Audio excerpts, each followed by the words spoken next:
well, we can do everything to nature, so that's very dangerous and very disastrous mode of thinking.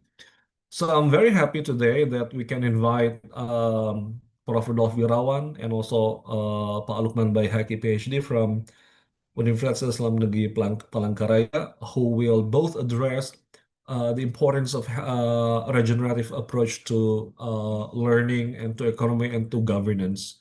So everyone, I think this gathering is not merely a seminar, it's not merely simple webinar, but I really wish to transform these ideas that we are collecting today into a form of movement.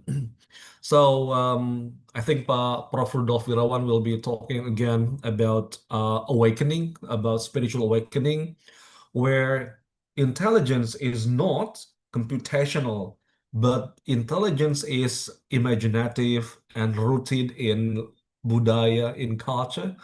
And mindfulness is not passive, but it's active listening to self and to others and to the unseen, right? And awareness is not individual, but it emerges from a relational, communal, and multisensory presence and probably aesthetic attunement. That's how I view Bima framework right now. So I think Bima does not replace the Western science, but it bridges it with ancestral wisdom, creating a cognitive ecology where rasa and reason, data and devotion can coexist.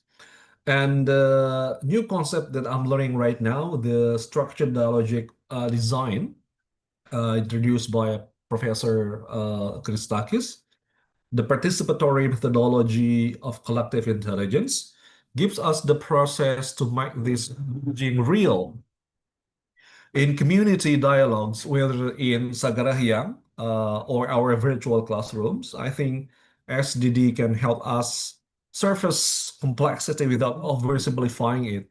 It teaches us to listen before solving, to map before acting, and to co-create before concluding.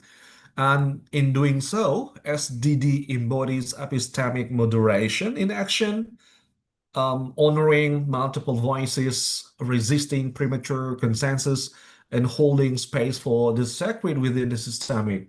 So together, Bima and SDD form the backbone of a regenerative paradigm, one that sees education not as extraction or even exchange, but as reciprocal becoming. So for me, regeneration means restoring relational integrity between humans and more than humans, and rerouting knowledge in place and story, and reimagining intelligence as service to life, not mastery over it. So as we begin this webinar, I invite us to ask, how can our teaching, research, and institutional practice become acts of regeneration? And how can we use BIMA and SDD not just as tools, but as a sacred commitments to epistemic justice? So may this dialogue be a microcosm of that vision, unstructured yet open, critical yet compassionate, global yet grounded. Thank you everyone for joining us this morning. Enjoy the session. Thank you so much. Assalamualaikum warahmatullahi wabarakatuh.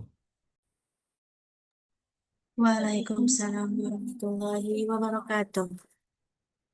Thank you, Mr. Lala Bumila Sudimantara, Ph.D., for your inspiring and warm words. Your insights truly set the tone for today's event. Now we proceed to the keynote session. Ladies and gentlemen, please welcome our speaker, Professor Dr. Rudolf Wirawan, and this session will be moderated by Nur Husni Yusriyah Yumna. To Sister Yumna, the time is yours. Thank you so much for sharing this one to me. Let me, may I share my screen? Yes, Prof. Farah? Okay, thank you so much. Farah, halo.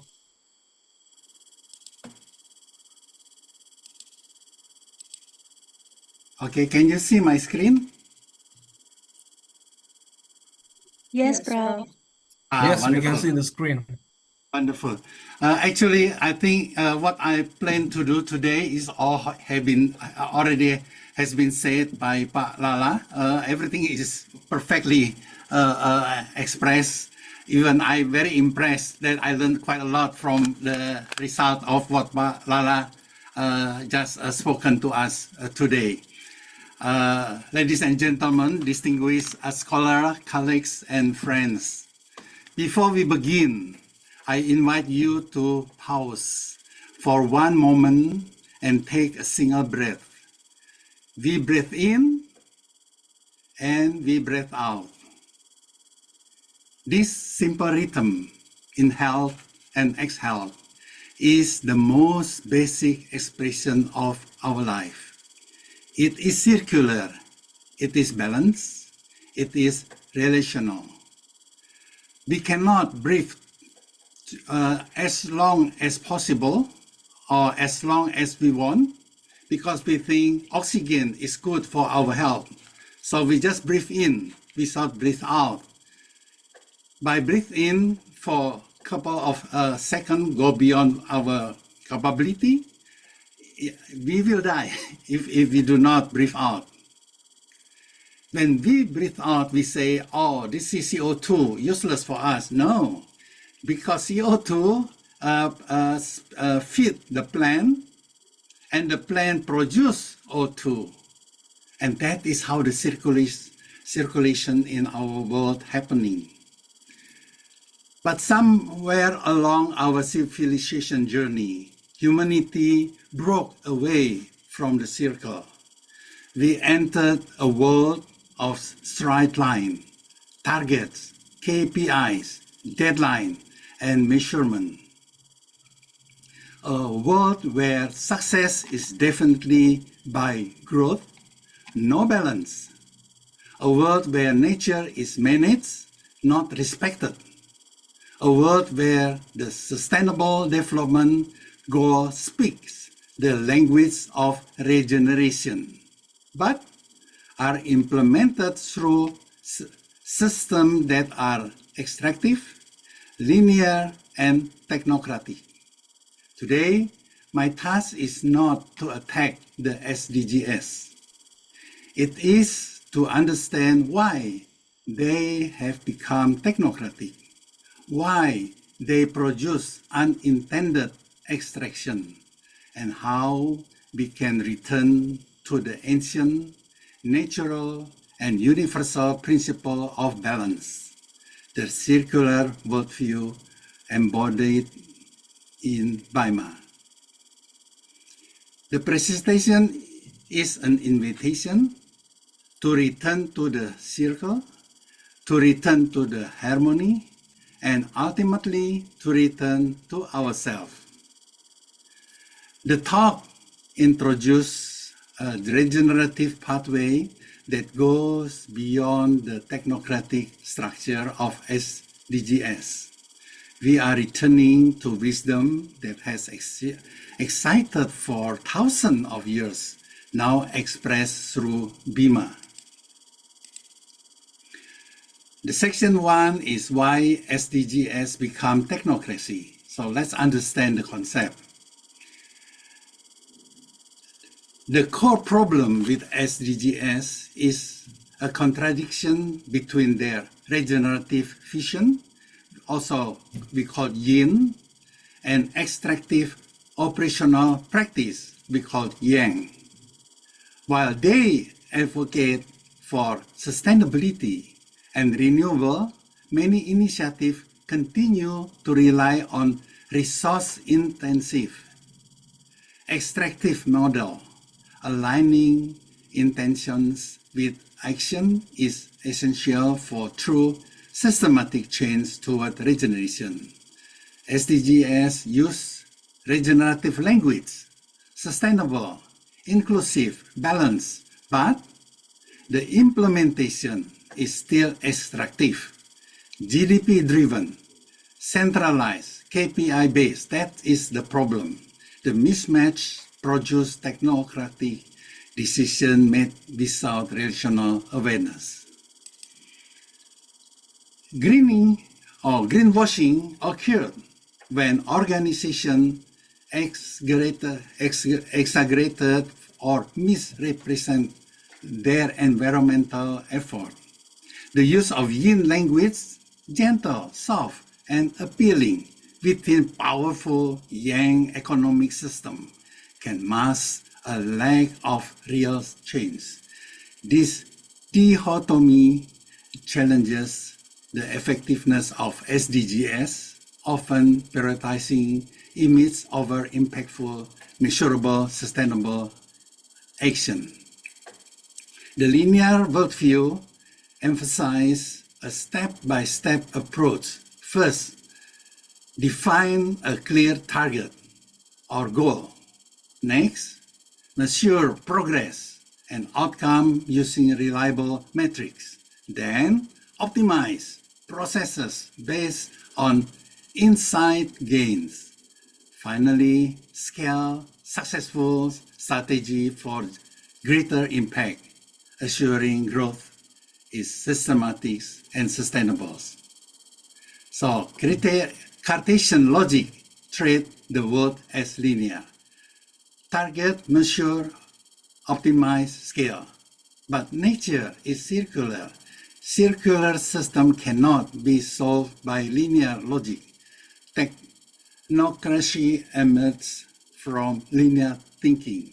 So if you see my picture here, let me use the laser pointer. This is the object that we see in life. But if we measure using this kind of two-dimensional world, we miss quite a lot. The same as this one. And that is the trouble with the opposite or thing that we don't agree or disagree with each other, because we need the third dimension to see the truth. Now, just about this circle, you can actually use very science to extract information, which we learn quite a lot. It is good, it's not bad, but we forgot to return to the real world. So we analyze this, doing a lot of research in the two-dimensional world, and the problem, what happened to us is we stay in two-dimensional world and thinking everything is like a square, everything is like a circle, depend on your view. But we forget to return to the real world. Even this three-dimensional, what we see as a cup, maybe don't see the same in four-dimensional, five-dimensional, and so on. So we forget that the real thing is moving. The deeper we know, the more knowledge we get, or the less knowledge we realize that we are not enough. And that is the humble come in. So this is the same as misreading Genesis often leads to viewing life as a linear sequence of rewards and punishment. This perspective shaped human thinking into a cause and effects framework. Oversimplifying spiritual narratives such as linearity can overlook deeper meaning, including cycle growth and transformation present in ancient texts. So the ancient text is written in such very powerful way, but unfortunately, the way we interpret it is quite different. We interpret always like we give, we reward or we punish. By punish and reward concept, we create a thinking, an idea, a story that we thought it is the right one. But if we think, for example, as God created the human, God do not want that human become the follower, like the water, like tree, like rock, animal, and so on. Then God actually create human to steward the world, to take care of the world. Therefore, God give human a choice and responsibility. And based on that one, it's up to the human to balance this one. Then God also teach every moment. You breathe in, you have to breathe out. You take in, you have to give away. And if you follow this concept, this is in line with the sample that God given to us. So in other words, we see God. We know God is only one, but we see from two different angles. One see the same point, and this one see the same point, but it expressed differently. Because the distance, if we go further from the center point, then our distance is growing bigger. That means we will say the other one is doing something wrong. So it creates hate automatically because the way we think. But if we go towards this center point, suddenly the distance is getting smaller, and become one. And this is we call the universal force of love. And that is important to understand that although we see the same point, different thing, but the point is still the same. Even though we see two different gods, for example, but God is only one. There's no two gods. It's just our view that have a very different interpretation. So therefore, linear thinking's limitation, oversimplification of the narrative, and deeper meaning in Genesis. The SDG primarily focus on quantifiable output, often sidelining the importance of building relationship with communities and ecosystem. Measuring success by numbers can overlook deep regenerative change. Genuine progress demands balance, balancing statistical results with fostering relationship and support long-term sustainable regeneration. SDGs measure output, but regeneration is rational. What is measurable become important, and what is important become invisible. This is how technocracy replaces wisdom. Economy systems often reward attractive activities, prioritizing short-term gain over long-term sustainability. These incentives encourage resource depletion, environmental degradation, and wealth concentration. Addressing extractive incentive requires policy reform and awareness to promote more regenerative and equitable economic practice. The goal economy rewards extraction. Even SDG program must produce measurable growth. Thus even green attempt become extractive. That is the greenwashing. Many sustainable development goals, or SDGs, are instinctively linked to GDP growth. As economy expansion provide resources for development initiative, however, this dependency can create challenges such as environmental degradation and inequality. Rethinking the reliance of GDP growth is essential for achieving sustainable and inclusive progress within the SDG framework. In other words, sustainable development still depends on GDP growth. You cannot grow endlessly on a finite planet. This is the fundamental contradiction at the heart of SDGs. That is also the reason why flood everywhere now in Sumatra, in Kalimantan, everywhere, because people do not take care of this balance. If you take care of the balance, suddenly we do not need to do anything. It becomes wu-wei. Without doing anything, everything is done, because the nature do the hard part.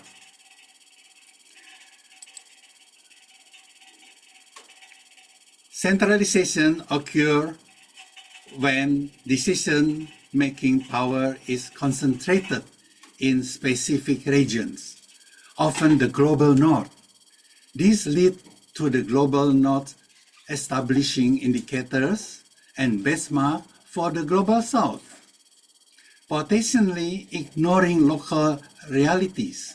Such centralization can perpetuate inequalities and limits the agency of global south nations in global development policies. SDG metrics are often created by institutions far from communities. The global north defines indicator. The global south must comply. This produces technocracy and disempowerment local wisdom. Ecology problems are complex and interconnected, making linear approaches insufficient. Circular thinking focuses on regenerative system, emphasizing resource reuse and sustainability. To address environmental challenges effectively, we must shift from linear tools to holistic, system-based strategies that reflects the true dynamic of natural ecosystem. Climate is circular, culture is circular, ecosystems are circular, but SDGs apply linear targets and KPIs. The result is systematic mismatch. The Sustainable Development Goals often address symptoms of global issues rather than their root causes. The technocratic approaches can overlook systemic factors like inequality and power dynamic. This focus on measurable outcome may lead to temporary fixes, missing opportunity for deeper transformative change that tackle root problem. Technocracy treats symptoms, not causes. We need a framework that returns to circularity. This is where BIMA enters. Now the section SDGs vs BIMA SDGs. The SDGs framework is linear and technocratic, emphasizing key performance indicator KPI for measurable outcome. In contrast, the BIMA SDGs approach is circular and rational, focusing on regenerative processes and holistic connection. This comparative framework highlights the difference between KPI-driven progress and circular, community-centered regeneration. SDGs operate like a machine, linear, measurable, control. BIMA, on the other hand, operate like a living system, circular, adaptive, rational. First, SDGs uses a linear approaches, while BIMA adopts a circular model promoting continual cycles. Second, SDGs focus on KPI to measure progress, where BIMA emphasizes story pathway. for holistic evaluation lastly.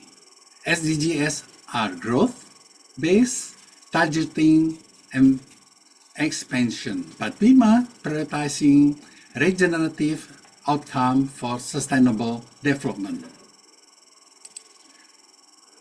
Logic pathway guide systematic progress. The SDG logic pathway involve 4 steps. Target, set the clear goal, measure, track progress, optimize, improve strategy, and scale, expand impact. Whereas the BIMA logic is quite different. Logic follow the pathway. First, pathway follow C, meaning observe, sense, interpret data, balance, manage resources, and regenerative, restore and innovate for sustainable outcome. The logic of SDGs is mechanical. The logic of BIMA is ecological. Our world needs ecological logic. Traditional SDGs emphasize yin dominance, focus on active intervention and progress. In contrast, BIMA SDGs promote a yin and yang balance, integrating wu-wei or effortless action which encourages harmony and natural flow. This balanced approach aims for sustainable outcome by aligning human activity with environmental and social needs. SDGs are dominated by yang, active extraction, growth, force. BIMA restore yin, regeneration, balance, and present. Wu-wei is the harmony of both. Now I go step by step of 17 relatively fast. Okay, let's say. So SDG 1 aim to end poverty, yet many face a poverty trap, where low income leads to debt dependency, limited resource force family to borrow, increasing financial stress and restricting upward mobility. Addressing this cycle requires access to fair credit, income, opportunity, and social safety nets for sustainable change. Poverty is reduced to income. True poverty is loss of relationship with land, community, and meaning.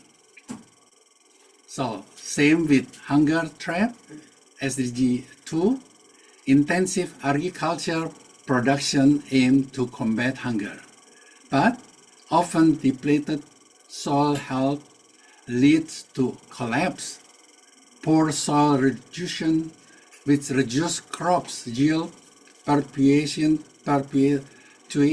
food insecurity, and trapping communities in hunger cycle. Sustainable practices are essential to restore soil break this trap and progress toward SDG 2, zero hunger. Same as SDG 3, health become a biomedical KPI, but real health is ecological community, land, food, relationship. Standardized education create workers, not wise human beings.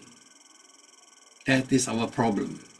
It creates local knowledge and indigenous epistemology. Policy change system of paper, not in culture. Technocracy cannot solve relational imbalance. Water is framed as infrastructure, not a living cycle. Dam creates scarcity downstream. Privacy creates exclusion. Instead of building them, probably the best is just grow tree in the forest. It will prevent the flood. The energy can be done in different way, but not the way we currently destroy the world. For SDG 7 energy trap, green energy still requires massive mining. That's the paradox. Lithium, cobalt, nickel, new extraction, new collapse. SDG 8 growth trap, growth cannot be infinite. Regeneration replaces growth with balance. SDG 9 promote industry, innovation, and infrastructure driving economic growth. However, increased industrial activity often leads to pollution and environmental challenges. Balancing innovation with sustainability is crucial to ensure that industrial progress does not compromise our planet health or community well-being. So the same as inequality trap for SDG 10, redistribution does not change system structure. Inequality is rational, not economic. Smart city increase surveillance and disconnection. Human cities require culture, not censor. The consumption trap on SDG 12, recycling increase plastic production. Because they say plastic can be recycled, therefore this is our sea, ocean is overloaded by recycled plastic. The system reward waste under green label, classic green washing. Carbon market allow rich country to pollute more by buying land from poor country. So carbon trading is actually a greenwashing, because just thinking if you trade, you want to be rich or become something from what you are trading. But if you are trading about carbon, so you have to make sure that the carbon is not going away, because you need carbon to trade.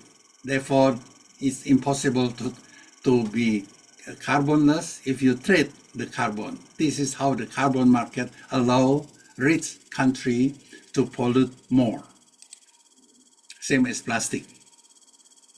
Climate, now about the ocean trap, protect area often exclude indigenous communities, even though they are the best steward, because they know the environment, they know the sea, they know the river, they know the forest, they know very well. Thousands and thousands of years told by story, experience, they are the best of ethno-science. They know it very well. SDG 15 aims to conserve terrestrial ecosystem, but land conservation effort can sometimes lead to community displacement. Convention become land grabbing. Local people are displaced for biodiversity. Peace become institutional control. Real peace is relational, trust, truth, balance. So SDG 6, peace trap. And now about the last one, partnership trap. Partnership become donor-driven dependency. Real partnership is co-creation, not funding. SDG 17 emphasize building strong partnership, but donor pipeline can create dependency, limiting local autonomy. Reliance on external funding may stifle innovation and sustainable development. To overcome the partnership trap, organizations must prioritize equitable collaboration, local capacity building, and diversity funding source. Now the last session is about Bima SDGs, returning to the circle. Bima philosophy emphasizes the balance between yin, regeneration, and yang, extraction. Yin represents renewal, healing, and sustainability, while yang embodies action, transformation, and resource utilization. Harmonizing these forces support well-being and ecological health, ensuring that extraction is always balanced by effort to regenerate and restore. We cannot say yin is better than yang or yang is better than yin. We need both to be able to create a balance. Without one, the other will not exist. So Bima serves as a two-way bridge, fostering reconnection between humanity and nature. It encourages sustainable practice that respect nature ecosystem while supporting communities. Through education and collaboration, Bima inspires people to protect the environment, nurturing a harmonious relationship for the benefit of both society and the planet. If René Descartes say, I think, therefore I am, Bima will say, I breathe, therefore I awaken. This is how we need techno-science and science, and Bima is the middle to balance this both.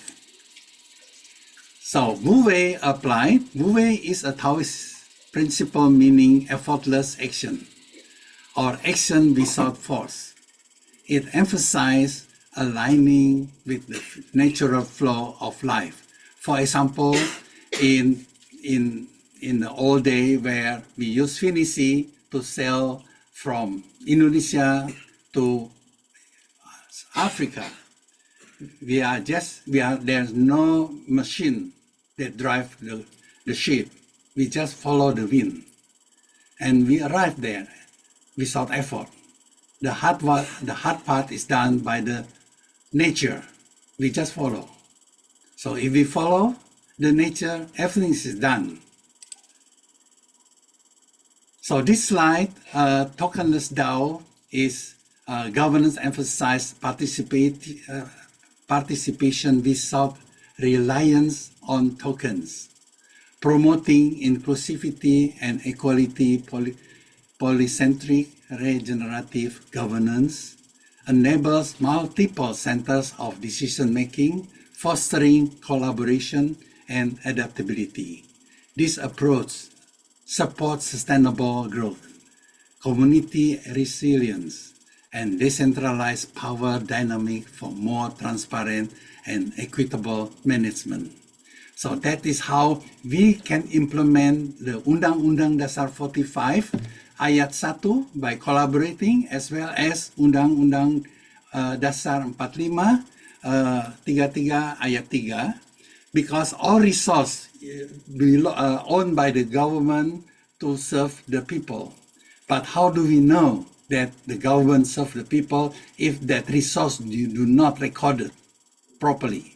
Recording properly meaning you have to use blockchains to record, because blockchains is something as soon as you put it in, no one can modify it. No one can manipulate it. And if you put all resource in Indonesia in a blockchain system, and then the policy is based on the people, what people is saying or people wish, then we become the best democracy in the world. And this is just because of Pancasila. And from here, we can use AI to create this decentralized autonomous organization. So DAO is distributed autonomous organization. This is how we implement the Pancasila in this concept. So, story pathway, or we call in Indonesia curahan hati, emphasizes using narrative instead of traditional KPI to track progress. Narrative offer a richer understanding of people's journeys, capturing context and experiencing that number often miss. This approach fosters deeper engagement, encourages reflection and outcome, and support continuous improvement through shared storytelling. So just thinking about this curhat is actually came from these three components. Wealth or happiness is defined by social, economy, and environment. Based on these three, will influence the people in a village, in a suburb, or in a country. They can curhat, they can tell the story about their life. That system, that information, that story will be analyzed, will be read using NLP, natural language processing, and categorized and analyzed using deep learning to create something like this. This is called influence map, which is much better than GDP. By having this pattern, which is actually came from the curhat of the people, then we will know what is the real quote-unquote GDP of that particular village or country. Not because everyone poor, just one rich, very rich person develop something in that village, the GDP is going up, but the people is still poor. That is not the right measurement. Okay, so this is how we try to give option or alternative to GDP. So regenerative economy mean this slide introduces a fundamental shift in how we understand economic success. Traditionally, economy have been built on a linear model of growth for the sake of growth. A model that assumes resources are infinite and that more productive always equal progress. But in reality, natural systems do not grow indefinitely. They operate in cycle. They expand, they contract, they regenerate and restore. A regenerative economy takes inspiration from this natural pattern. Instead of measuring success through GDP or output alone, it asks whether our action create balance, whether the system become healthier over time. The first point, honoring cyclical rhythm, means acknowledging that sustainable prosperity emerges from cycle of renewal that includes soil regeneration, cultural revitalization, and community resilience. The second point, restoring what we use, touches on reciprocity. Every economy activity should contribute to renewal rather than depletion. This mirrored indigenous ecological wisdom, where taking is always paired with giving back. The final point, design for living system, is the heart of the Bima perspective. Regenerative economy are not mechanical. They are alive. They depend on diversity, relationship, and adaptation. When a design economy as living system, they become self-correction, equitable, and capable of long-term flourishing. This shift from growth to balance is not showdown. It is an evolution, a return to the circular logic of life itself, where prosperity is measured by the health of the whole. This slide introduces circularity throughout the simplest and most universal metaphor, the breath, every living being, human, planet, animal, life through a continuous cycling of inhaling and exhaling. There is no start or end, only a perpetual loop that sustains life. This is the essence of circular system, just as the body cannot inhale without exhaling. An economy cannot sustain itself by taking without giving back. Circularity means flow, transformation, and renewal. Waste becomes nourishment. Output becomes input for the next cycle. When we design systems based on circular logic, we reduce depletion, prevent stagnation, and maintain balance. Similar to how regular breathing maintains equilibrium in the body. This metaphor helps audiences intuitively understand why regenerative systems are not models of restriction, but models of life. Circularity is not a technical design. It is biological truth. It is how forests grow, soil replenish, culture evolve, and communities stay resilient. By aligning our economics, institution, and technological with cycle rhythm, we rediscovered the natural intelligence that sustains all living systems. This slide introduces the idea that civilization, just like ecosystem, can become wounded when they abandon their natural rhythm.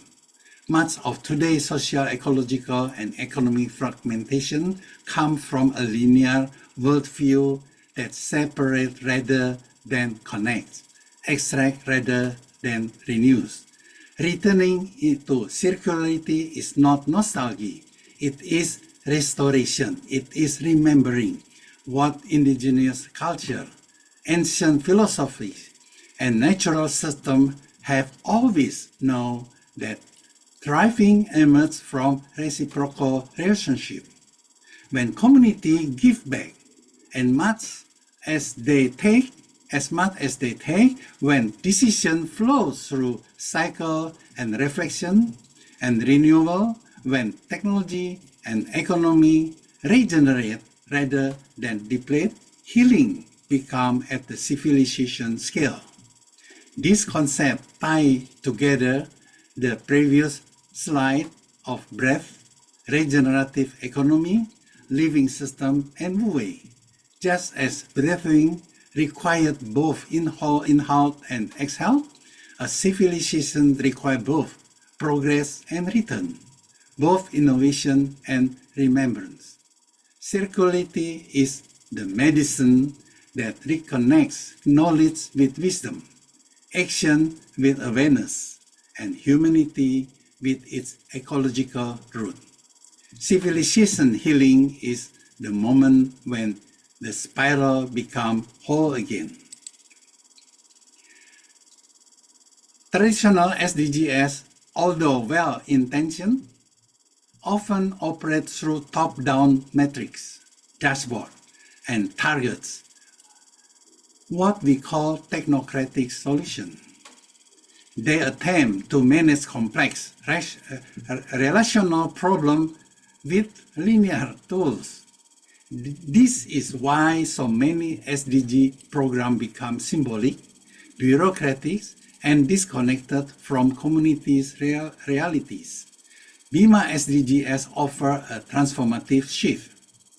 Instead of centering indicators, they center relationship. Instead of counting output, they cultivated regeneration.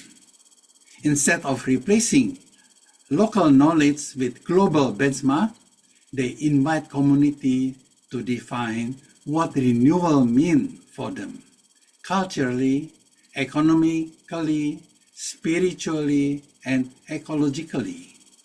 This aligns with everything established in the previous slides: circularity, living system, reciprocity, and wu-wei. Technocracy tries to force outcome. Bima align with natural flow.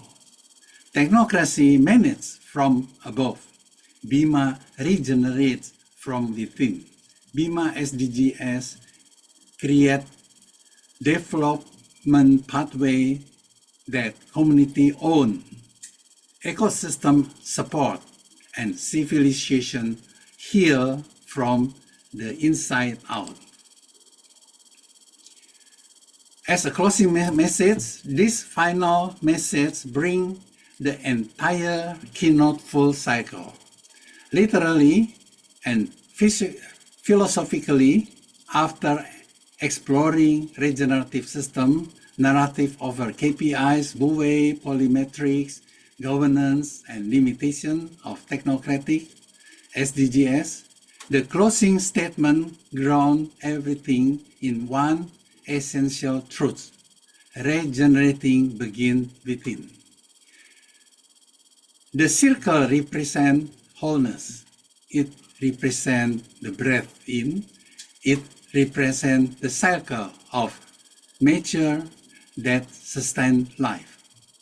When we talk about returning to the circle, we are not proposing a technical model, but an ontological shift, a return to being aligned, aware, and interconnected. Returning to the circle means remembering that we are not separate from the system we are trying to fix. We are part of the ecosystem, part of the story, part of the regeneration. It is called to inner healing, relational healing, and civilization healing, rooted in the simple truth that when we come back to circularity, we come back home to ourselves.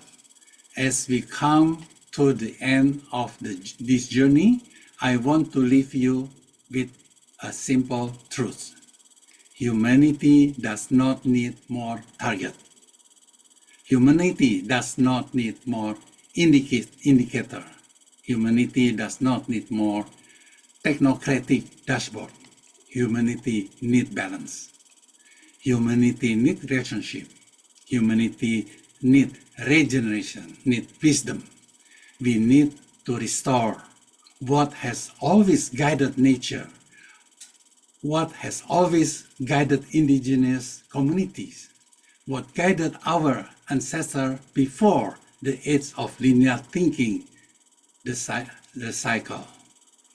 Bima is not a theory, not a model, not a policy tool. It is the bridge between extraction and regeneration, between mind and awareness, between science and ethno-science, between the linear world we build and the circular world we belong to. If we can restore this balance in our governance, our economy, community, ourselves, then the world will heal without effort. Because regeneration is not something humans do alone. The nature will help us, and the nature will do the hard part of this part. When we align with nature, nature does the heavy lifting. And so we close. I invite you to remember, returning to the circle means returning to balance. Returning to balance means returning to life, and returning to life means returning to ourselves. Thank you. And this is the last, is our nexus. This concept we built to implement what we have discussed. We can discuss this later on. This is real, this is happening. we already have the organization in Australia and in Indonesia, and we tackle Batam, Ribana, Indonesia, anywhere in the world, not only in Indonesia, because we are dealing with a lot of nexus, BIMA nexus in Germany, nexus Greek, and so on and so forth. That is all from my side. Thank you so much. And I return this to the moderator. Thank you.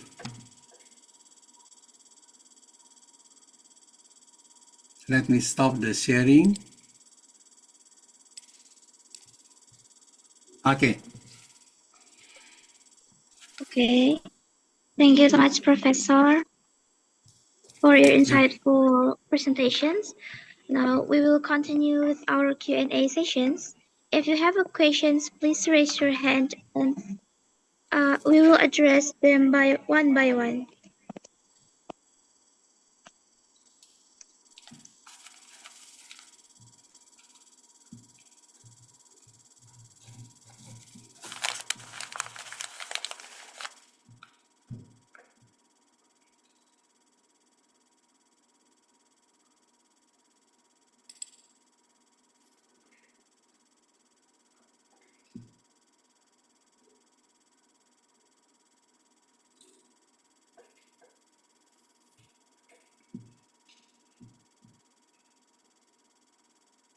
Hello, Cyril. Is someone talking from the conference room? Sorry, Sir Cyril, not in the conference room. Where is Yumna actually? I don't see Yumna there. Yumna is in the main office, sir. Okay, I think Farah has a question. Farah, hello, Pak Ivan. Sorry. Oh, thank you for joining this session. So we just said goodbye this morning, Pak Rudolf, to Pak Ivan. I couldn't meet Pak Ivan at the hotel's foyer this morning. Too bad, but finally we can meet again online. Thank you, Pak Ivan, so for joining us.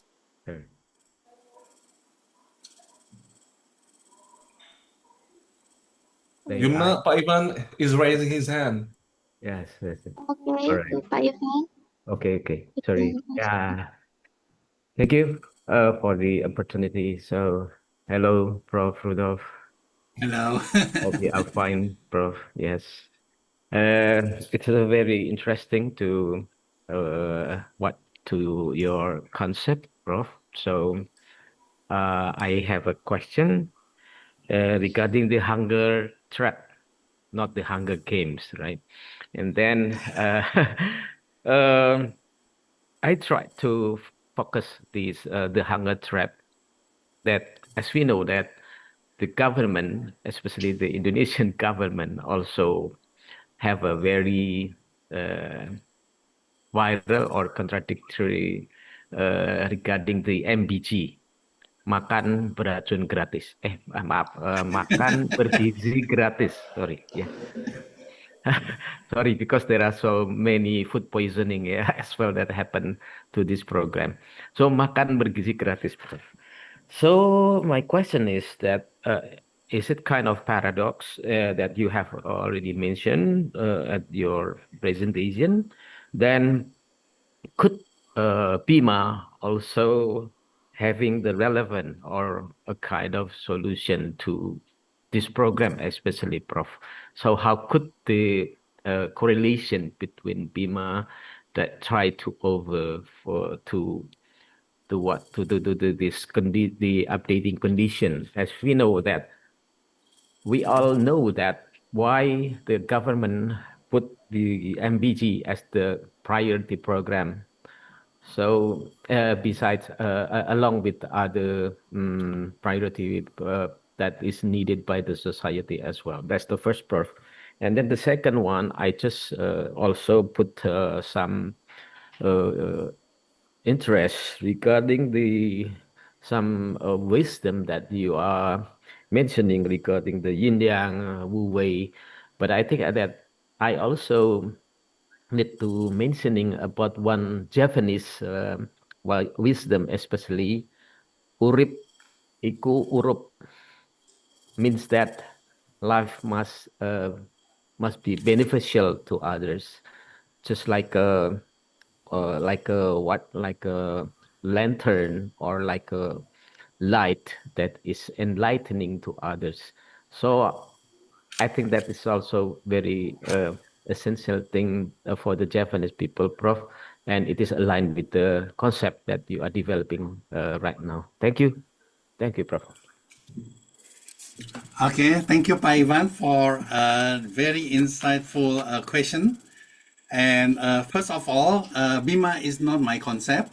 Bima is our concept, because Bima is already exists thousands and thousands of years. We just need to remember back. It's nothing. It's not new. It is something that I learned as I was in Sekolah Dasar in Indonesia, SMP, SMA in Indonesia. I learned the culture, and then I learned this from East, and then I went to Europe. Even today, I'm here in Australia. So I learned the both sides. And I think what very often people forget is to breathe in and breathe out. Meaning they actually like, the concept of linear thinking is wonderful. Because of that linear thinking, it creates science, okay? But the problem here is they go further and further, forget to return home. Return to their real life, which is circular. And because they forget, they opening the gate of hell. Today, by just pressing the button, the world can collapse. That's the reason why God gives us the power to make decision and also responsible with our decision. Luckily, that button hasn't been pressed yet. Okay, so therefore, the reason we cannot say that the linear thinking is bad and circular thinking is good. We need both to create that balance. Therefore, Bima is the bridge. That's the idea of Bima, and that is not new. I learned from Indonesia. I learned from Europe, and so on and so forth. So regarding that MBG, actually, I just wonder, are we still alive as before MBG happened? What happened with before MBG? Yeah, like the car, if they do not have battery, they do not have petrol, they do not move. The fact that we still move, that is actually God give us the power to do something. But then because we are given by human something, we just wait and wait and wait. And therefore, all the poisoning happen. The poisoning is not because that food is poison. The poison is in our mind. Just thinking Indonesia is surga. Why I call Indonesia surga? Indonesia is the only country crossing by equator, which give rain and heat. Okay, and that is very very important criteria to growth. But God give Indonesia more than just equator. God give the what they call it, cincin api. That cincin api actually give something on the earth, something valuable, mineral. That's the reason why our coffee in one place is not the same as in other. If we ask someone what coffee you drink, they say I drink Brazilian coffee, then we know already the taste, right? But if we ask someone again and they say, oh, I drink Indonesia coffee, we're still not happy. Where Indonesia? They say Sumatra. Oh, still not happy. Until they say some location in Sumatra or in Java, in anywhere in Indonesia, suddenly we know the taste. Okay? So, therefore, Indonesia is the only country that actually I think this is nirvana. This is surga. Because before we have everything, we have plenty. That's the reason why spiritually we are more advanced than all countries in the world. That's the reason why you say urip iku urup. Because that is the, Indonesia, I believe, is the highest, the first spiritual location in the world. Why I said that? Because if you want to become spiritual, you have to stay. You have to pondering the world for long time. In winter time, you can't do that. In four season time, it's too cold, too hot, and so on. In Indonesia, we can. We just go, we stay, we pondering the river, the ocean, the mountain, the tree, everything make us aha, make us become spiritual connected with the world. And that aha feeling cannot be given automatically to other people in the world. They need to learn. That's the reason why a lot of people come to Indonesia in the olden day to learn. After they learn all this knowledge, they return to their country. Then the problem is, because in Indonesia, the master just point to the river, point to the rock, point to the mountain. Then they say, just watch. That's enough to create this aha feeling. But as soon as you return to Europe or all countries which have four seasons, then you are busy preparing for your life. And that's why the science grow very well.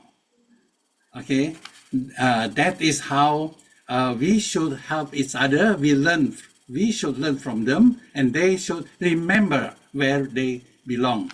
Okay, so hunger meaning if we just grow something on our backyard in Indonesia, you just seed, it becomes something.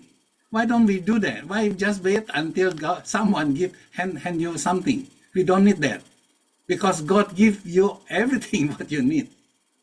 Okay, that's the problem. As soon as human help, that create new problem, because even though the government genuinely help, give the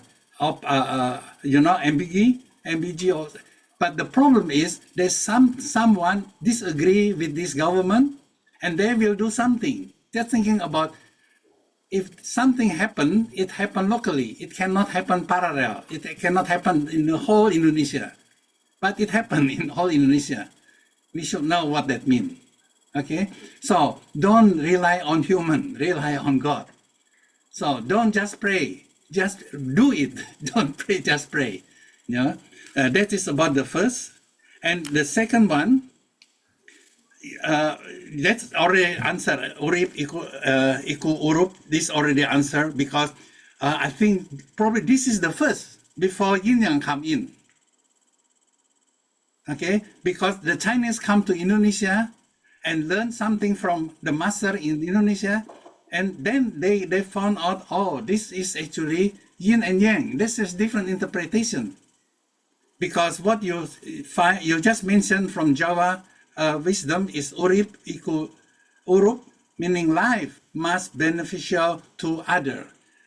But the problem is, what we have is, whatever we let the animal produce a thing that benefit the grass.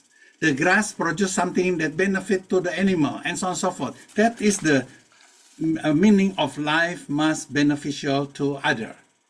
But the problem is, the word must is in life. It's not must. It's just happen. Okay, and one cannot exist from the other. Okay. Same as you say, we have to be yin or have to be yang, or we have to both wrong. Just balance. In balance, we don't know what is it. If you see the bridge, a lot of car moving, you don't see the bridge is moving, right? But the bridge is actually supporting all this heaviness of the car in different time, different way. But we don't see that. Same with nature. They always balance. And if we destroy that balance, then we know what happened, like what happened now in Indonesia. So we have to recover, we have to grow back, and then probably start with, our backyard, because the fruit came from our backyard, not from MBG, not from anyone. It's from God. Okay, hopefully this answer your Thank you, Prof. question. Thank you You're very much welcome. for the explanation. And Pak Lala, thank you very much. And for all the international office student staff, still feeling the positive vibes until now. Keep on going. And also, salam kenal Pak Luqman. Terima kasih. Thank you. Thank you. Can I have a question, Pak Lala? Oh yes. Yeah, sure, Pak Luqman. Silakan bro, silakan. Yeah, thank you very much. Salam kenal Pak Rudolf Wirawan. Alhamdulillah. Senang Thank you. bertemu. Yeah, and Pak Ivan tuh, salam kenal. I've read your article, Professor Rudolf Wirawan, and that were very inspiring for me. And your articles not only inspiring but also spiritual for me. I can see from several perspectives. For example, from my field of interest, ELT, English as a foreign language, EFL. I think this provide me inspiration that teaching and learning language especially is not linear, but it can be just like BIMA framework. I will have it explained later on in my presentation. But Professor, I have one or two questions. First, how did you get this inspirational idea about framework, sir? That is my first question. And then second, how does BIMA framework aim to complement and reinterpret SDGs in terms of balance and relational development? I think those are my questions. Thank you very much. Thank you, Pak Luqman. It's quite. Thank you for interesting with BIMA. Actually, the reason, as I mentioned before, BIMA is not new. BIMA is thousands and thousands of years, and I gather all this BIMA is from Indonesia. So BIMA, therefore also the reason the name is BIMA. BIMA is a character in Hindu. Where as I was young, small, I read quite a lot of Mahabharata, Bhima, Gatotkaca, and all this story. So that is the first. And then in our school in Bandung, in Riau, Taruma Bhakti, where we actually, every Saturday, I believe, there is a religious teaching in every classroom. You can go to Buddhist class, Islam class, Hindu class, all the class that they are provide to us.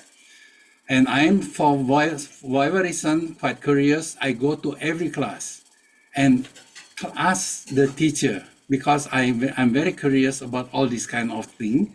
And I learned quite a lot from different view of the same thing. I realized it's actually the same thing. But of course, during the time, I still do not see. I just feel, but I do not understand what is going on. As I went to, after I finished with my high school in Taruna Bhakti, I went to Germany. And in Germany, in Darmstadt, there's a big library with every books that you can think of. Every religion, every philosophy, concept, anything you can think of is there. So even though I study computer science, mathematics, all this, that is not important to me. I'm more focused on this kind of activity, roughly 5 years or so. And then I realized that actually every religion is all the same. It's not different at all. And that is how Bhima slowly become in reality. Because I study mathematics, I can see the relationship. I see ethnoscience, I see science. So because of these two, suddenly it come up to something that I can, then I think, hey, why don't we create a framework? But in the past, I'm most talking about technology because I work for IBM for 10 years, more into implement everything through technology, mathematics, computer science. But if I talk about this, everyone is sleeping. And I think I say, hey, you cannot convey this message by showing the thing in that depth. So I just come back again and try to think the concept, the philosophy, and then this is what I said. I bring up with BIMA is the bridge, intelligence, mindfulness, and awareness. Based on this one, bridge is very important because we need both. Because very often in Yin Yang and in all this philosophy, even Javanese philosophy, Urip, Iku, Ura, Uru, is very often we try to see something best, something what we think in high value. But the balance is, you cannot say one is better than the other. It's balance. And that make everything become much clearer. And even today, I see how the, as I mentioned, you go further with your linear concept, even though science become very powerful, because that's idea of I think, therefore I am, from Descartes, create industrial revolution. And that is very powerful. But the problem is, if they forget to return. And that is how they can actually destroy the world or opening the gate of hell. So that is the first one about BIMA framework. And the BIMA SDG is still not just SDG, everything I see in the world, they control, they say, even in IBM, even our project, we have a goal, we have direction, we have a way to make it optimized. Every software development is based on that one. Every school start from you given a number where if you got less than 6, then you are afraid to go home because your parents will rotten you, if you rotten. But if you're 8 or 9, they are very proud, okay? And that is the danger. And that is the ego has been planted to us. Either we are aware or not.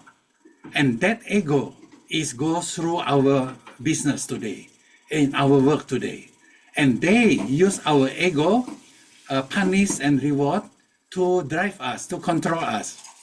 And that's what happened today.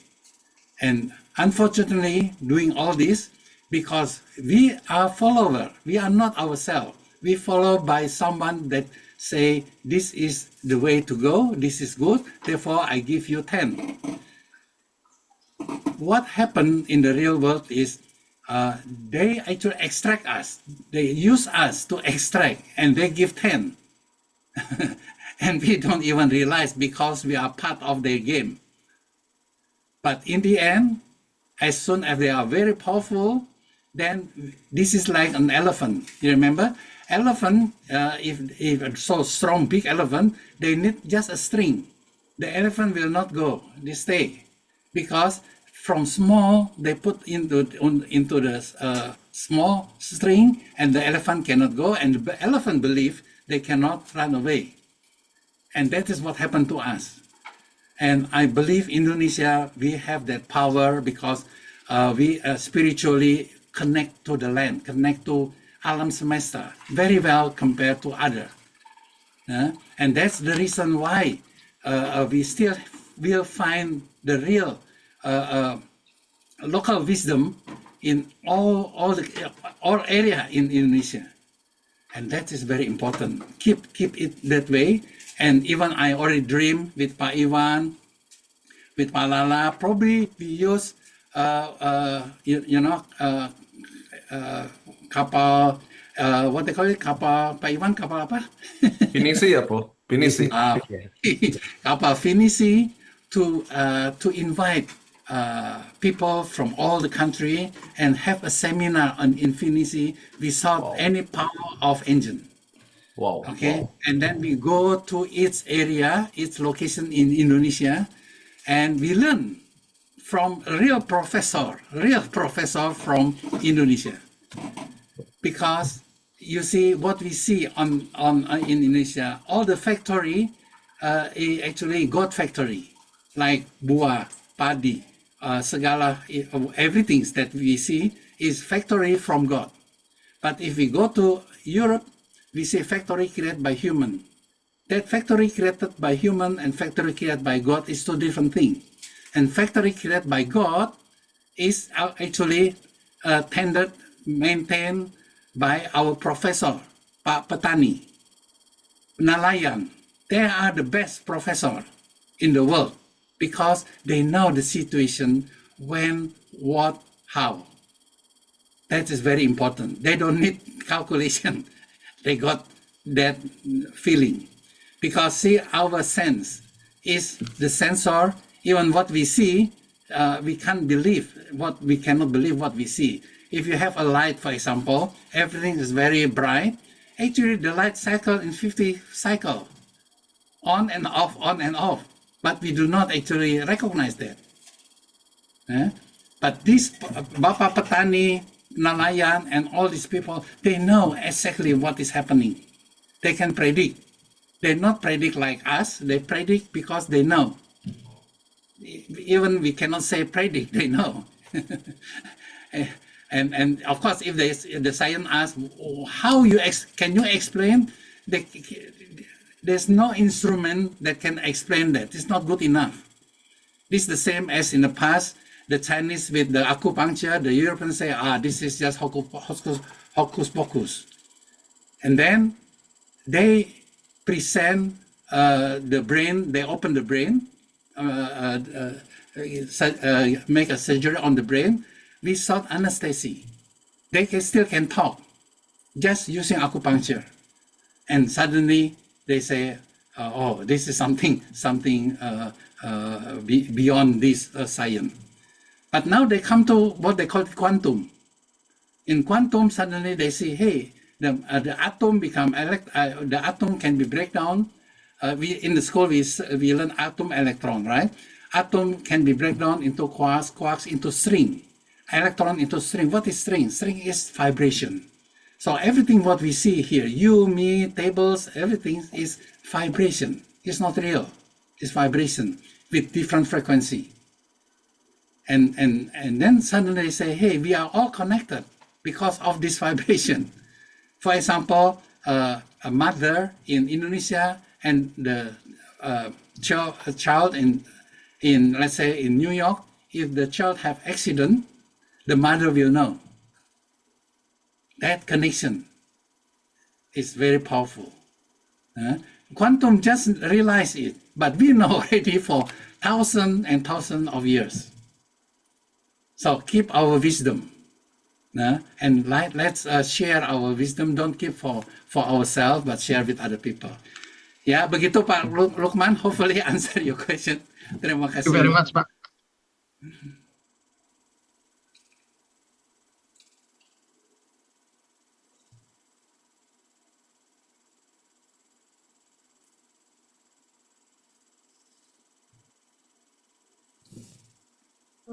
Okay, everyone. Is there any questions for Professor Rudolf? Maybe not a question, Yumna. I'd like to make some reflections on our gathering today. Yeah, Prof. Yeah. Ya, So silakan. thank you very much, Prof. Rudolf, for sharing very profound insight on the SDGs. We are now in a very timely moment to talk about the SDGs because in 2030, every single country in the world will have submit their completed projects on the SDGs.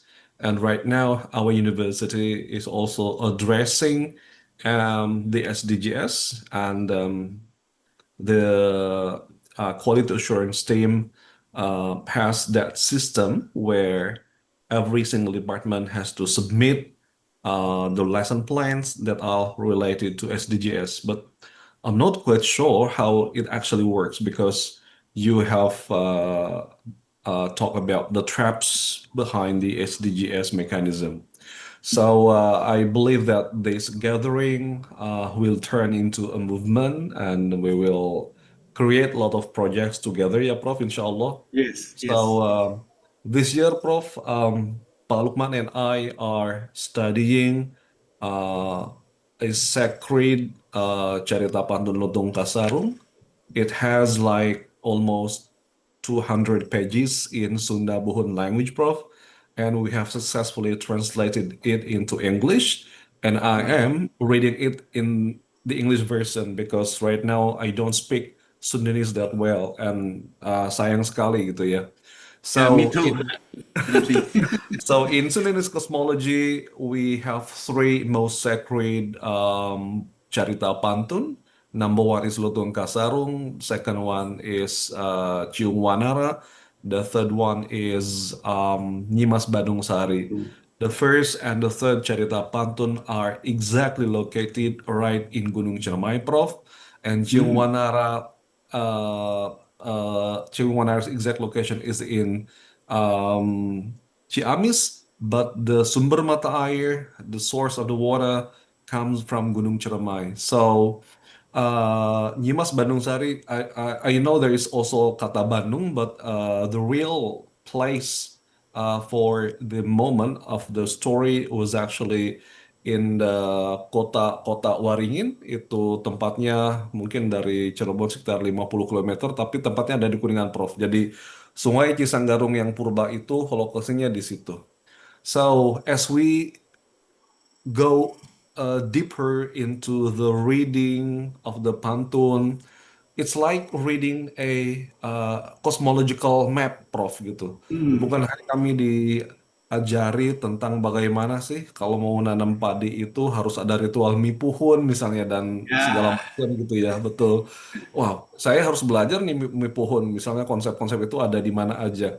Kami Mm. pengen mungkin di eh, Palangkaraya juga harusnya ada bagaimana orang-orang Dayak di sana atau masih nggak sih lakukan alam semulia itu, Prof, gitu. Karena cerita pantun Luntung Kasarung juga ada versi mininya di banyak tempat dari mulai Kuningan sampai mana-mana dan orang Kanekes juga di Baduy they have the shared collective memory about kerajaan Pasir Batang Anu Girang yang lokasinya exactly ada di Kuningan Jawa Barat gitu, Prof. So saya justru ketika membaca cerita pantun seperti itu sama Pak Lukman dan tim seperti membaca buku geografi yang ada ekologinya, yang ada juga tentang sastranya, yang ada juga tentang systemic intelligence, keahlian Prof gitu ya.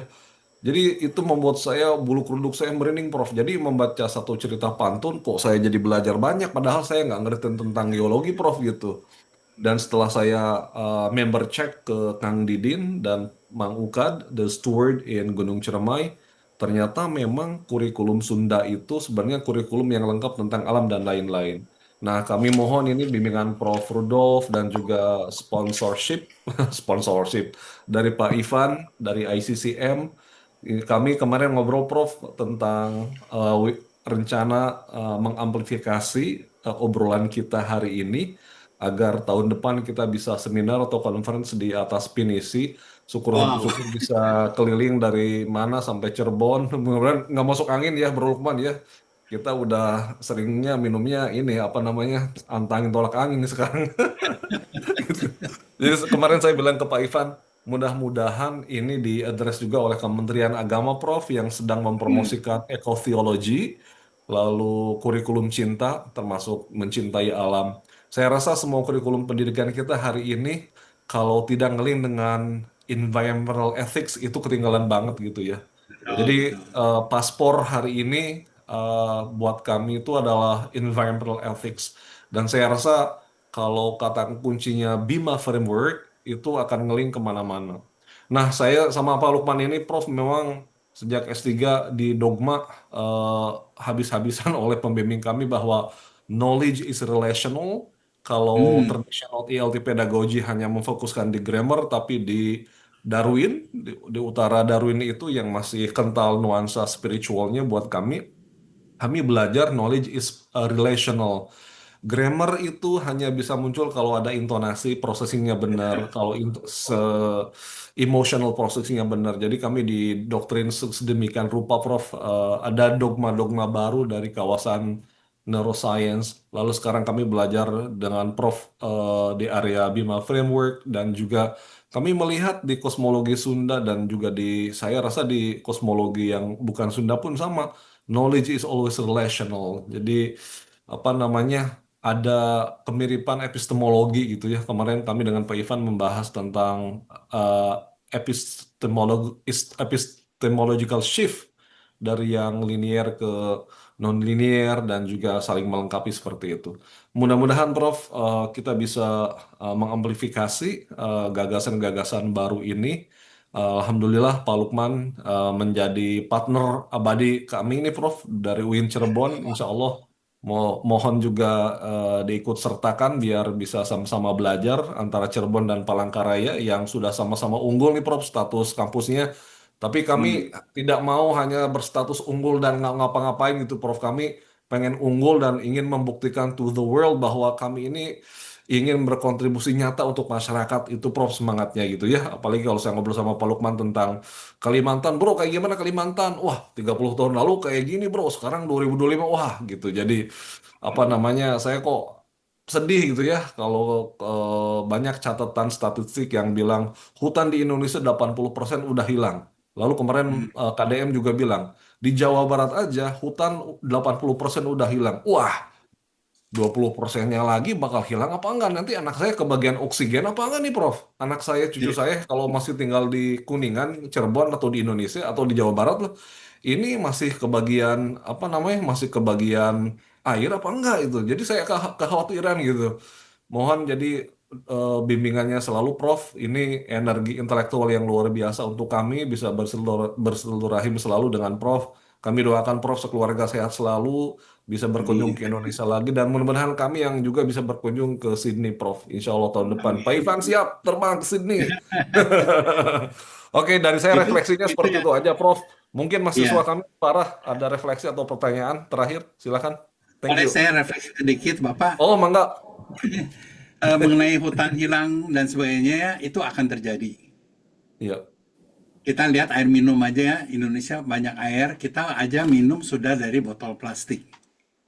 Nah, problemnya tuh bukan kita. Problemnya memang ada satu kekuatan di luar kita yang mengatur kita diarahkan ke extraction.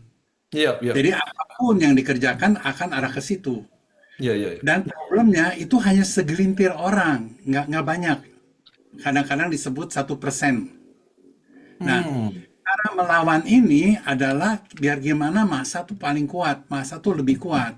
Iya, iya, iya. Nah, jadi dengan kata lain, tugas kita yang masih ada 20% atau lebih, itu dan memang tempat kita punya sejarah yang sudah berabad-abad membuktikan. Jadi kita tidak hanya mengomong, tidak hanya menulis, tapi bisa dilihat, masih bisa dilihat. Dan tugas kita semua di Indonesia adalah mulai menyatakan, menceritakan ke dunia bahwa bila kalian terus diarahkan ke situ, lama-lama kita semua masuk neraka, kita semua mati. Dan sampai orang-orang Indian dari Amerika mengatakan setelah semua pohon dipotong, semua ikan terakhir ditangkap, orang baru sadar dolar nggak bisa dimakan. Dan betul, betul. Very, very deep. Jadi tugas kita sekarang adalah pakai definisi apapun kita bawa mereka melihat real. Jadi bukan seperti cerita, bukan seperti buku, tapi bawa mereka untuk datang, untuk melihat, bersilaturahmi dengan kita, supaya mereka bisa belajar local wisdom kita di sini. Bukan karena orang hafal local wisdom, tapi benar-benar melakukan, menggerakkan, menjalankan. Sampai main angklung aja ada segala apapun termasuk angklung itu ada local wisdom. Ada apa ya? Angklung misalnya satu bunyi. Karena satu bunyi, lagu ada 7, jadi kita perlu bersatu. Nah, itu sesuatu Ya, yang ya, luar biasa. Jadi kita bisa menggunakan angklung, menyadarkan manusia bahwa kita tuh perlu bersatu. Baru terjadi sesuatu yang indah. Jadi hutan ini hanya bisa dijaga, air bisa dijaga kalau kita kembalikan lagi ke alam. Karena kalau kita kembali ke alam, semua murah. Dan yang 1% nggak bisa cuan. Karena nggak bisa dikontrol. Semua murah. Itulah kenapa alam dirusak, air minum. Kayak kalau satu pabrik jualan air minum, ternyata nggak laku, ternyata masyarakatnya ambil airnya dari sungai, ya sungainya kepaksa dikotorin ya. Jadi laku. Nah, ini yang harus kita sadari. Kita itu hidup di daerah tempat yang sangat berlimpah. Tapi pelan-pelan dikunci. Dan pelan-pelan dirubah sampai harus ada MBG segala. Nggak perlu sebetulnya. Kita nggak perlu itu. Ya. Dan alam selalu memberikan sesuatu yang baik. Dan itulah yang kita. Nah, itu juga satu ya. Kenapa kalau kita baca Al-Quran, kitab suci, ke masjid, ke gereja, kita nggak main masuk. Kita wudhu. Kita bukan bersih-bersih tangan kaki, bukan. Lagi kita membersihkan tangan kaki kita juga membersihkan jiwa kita, hati kita. Baru kita masuk, baru waktu kita mendengar atau membaca buku suci, kita bisa mengerti artinya. Kalau kita sudah otaknya sudah dipengaruhi oleh sesuatu yang udah bias, cara kita baca juga bias. Seperti tadi kan saya waktu saya baca Al-Quran, baca Bible, waktu di Jerman, saya tahu-tahu menyadari bahwa itu pengertian siapa yang menulis, bahwa yang menginterpretasi bahwa si manusia itu, Adam Eva itu diusir dari Taman Eden. Saya bacanya lain. Saya bacanya bahwa Tuhan itu membuat sesuatu yang disebut manusia yang tidak sama dengan kayu, rock, pohon, binatang. Karena pohon, kayu, rock, binatang ini itu ikut apa yang Tuhan ciptakan, mengikuti. Karena itu kita sebut hukum alam. Oke? Tapi manusia diberi kekuatan untuk make decision. Nah, batu nggak bisa make decision. Kalau kita ketimpa batu nggak akan dipenjara. Betul. Nah, itulah bedanya manusia yang diciptakan Tuhan atau Allah untuk supaya menjaga alam dan bumi. Untuk menjaga, dia harus bisa memutuskan. Tapi keputusan itu selalu diikatkan terhadap tanggung jawab. Nah, disinilah perlunya balance. Disinilah perlunya satu konsep yang kalau saya berbuat ini, akibatnya apa? Jadi kalau linear kan nggak peduli. Yang penting angka, bagus. Wah, modal masuk terus. Tapi tujuannya itu supaya diekstrak.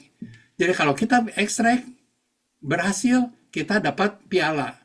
Demikian juga kan Google, bukan Google, Google ya, YouTube. Kan makin banyak kita dapat piala. Kerasa nggak kita tuh diekstrak oleh mereka dan Google itu jualan advertisement melalui kita punya upaya. Tapi kita nggak sadar, kita bahagia, bangga lagi dapat duit, dapat pelakat dan sebagainya. Yang kita malas bilang kehidupan, pada kehidupan kita mulai pelan-pelan dihilangkan dari air yang ada. Dulu waktu saya masih kecil, saya ke Citarum, kita berenang, kita minum air Citarum. Masih bisa Prof ya waktu itu? Dulu tahun berapa ya? 60-an gitu. Masya Allah. Ya. Sekarang nggak berani. Nah, jadi problemnya jadi gimana ya? Kita sudah ada, hanya kembali mengingatkan kembali. Tidak perlu mencari sains atau apa, nggak perlu. Local wisdom kita sudah the best in the world. Kayak tadi saya ngomong yin yang, tahu-tahu Jawa lebih hebat lagi. Dan memang sebelumnya saya menyampaikan bahwa Indonesia itu adalah local wisdom paling tinggi karena kita ada connection langsung dengan Allah, dengan Tuhan langsung. Orang lain enggak, orang lain mesti baca buku, kita langsung. Dan ini sesuatu yang luar biasa. Dan kita harus tulis buku, mewartakan ke dunia apa sebetulnya yang masih ada. Jangan sampai hilang. Kalau ini hilang, semua kena. Kalau semua akan hilang. Ya, itu dari Oh, saya. Terima kasih. thank you, Prof. Hatur nuhun. Farah, silakan. Sami-sami, Bapak. All right, thank you, Sarala, for the opportunity, and thank you, Prof. Rudolf Wirawan, for your profound and insightful talks. I am Farah Shifa as an English language teacher education, and I want to ask one question for you, Prof. Rudolf, as what you have mentioned before about the fourth point of SDGs, and it was related to the education trap, one of the issue and the SDGs. So my question is, from what thing we can start as a future educator if we want to make ourselves to become someone who is not trapping in the educational issues that is linear and matrix focused. And Prof. Rudolf, with the highest respect of mine, may you share to us the way we can obviously introduce the local wisdom to our future students and teach them by integrating it in our learning and teaching activities, so that our students not only follow the standardization and we as a teacher do not also focus on the regenerative outcomes. So our student will not lose of indigenous tradition. Thank you very much. Thank you so much, Mbak Farah, for the question. I think this is a very important question because I think we need to have the right education for our life. And the right education is the education from the nature. Just go to the forest, go to the beach, go to, the place. It is not in the school. The study start in the nature. We can learn quite a lot in the nature because as we know, study in the school meaning that we are following certain pattern because it have to be recognized and so on and so forth. Yes, we follow. Don't worry. It is easy to follow that. But we need to understand the inside. Like, talking about the complex stuff, integration, fx, dx, sound very complex. Actually, it's just the sum of a box, no more than that. When the box is too big, make it smaller. Still too big, make it smaller, and so on. And that is the integration concept. So if you explain in this way, suddenly we can realize, we can implicate our knowledge to other area as well. Now, for example, if we learn trigonometry, sin, cos, cosine, don't worry about sin, cos, cosine. Go to the forest, see the tree, and then measure the height of the tree. Impossible, because it's too high. But we know the distance, we know the elevation, then we can actually teach the student how we can find out that value of the height of the tree, even though it is beyond our reach. And this kind of teaching is much more important compared to we teach all the theory, which was no practical. And if we go to a river, we have to drink because it can be contaminated. Then take the water river, heat it, and drink from the uap, and then you can actually get even in the sea, all air garams, the salt, you can extract it. Even you can use carbon to clean up. You learn, like today we have problem with drink water in disaster area in Sumatra, everywhere, but we can actually just take bamboo, and then we just put a rock, put pasir, put all this kind of thing that we learn, or teach them how to survive, and that is much more powerful. And I think if you got all this concept right, the rest, the science is easy. Science is not hard because science is something, you become number one. You can do it by remember just learn it by heart. You can have a good number or good angka from the university. But this science that I'm talking about, it cannot. There's not no in the books. And if you write it in the books, it's just one version of what you see. The world have the different way of showing you the same thing in different way. And this is how we learn. And what we learn, we need to we have to learn the concept, not learn by heart and just for passing the test. In the end, if we just passing the test, that means we can buy the certification. Okay, and people will offer you the certification. But that is not what we're looking for. What we're looking for is to get the real thing that it's really given by God to us, actually. We pray all the time, but we ignore what God given to us. We talk too much, but we do not listen. We need to listen. Listen to the environment, listen to everything, then we will realize before it happens. That's the reason why the animal is more alert than us. The animal knows something happened and they can actually even protect us. And that is that power. And that is probably the reason why people from China, from other country, India, come to Indonesia, because they thought, hey, Indonesia people have magic skill. Actually, they don't. They have connection to the environment. And that hopefully answer your question. Okay, Professor. Thank you very much for the best answer I got today. You're welcome. Before closing, I want to add something, please. Pak Luqman, especially ya, Pak Luqman, beliau ini juga seorang sufi, Pak Luqman. Jadi Prof. Rudolf itu seorang sufi. Ya, ya. Kebetulan saya juga, Pak Luqman. Tapi kalau saya sufinya adalah suka film. Kalau Prof. Rudolf kan bedanya di situ. Itu yang that's the first. The second one, mungkin untuk teman-teman semua, ya we have to thank Prof. Rudolf not only for the insightful perspective, but also ya karena beliau juga akhirnya kita bisa menggunakan ATM di Indonesia ini.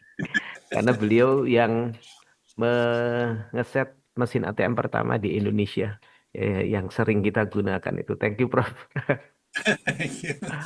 Okay, the third one regarding the international seminar on finisi, saya sudah membuka diskusi juga, Prof, dengan namanya PPNS, Prof, yaitu Politeknik Perkapalan Negeri Surabaya. Di mana ini juga Politeknik Perkapalan ini langsung menyambut positif, sangat-sangat antusias, Prof, barangkali bisa juga support kegiatan ini.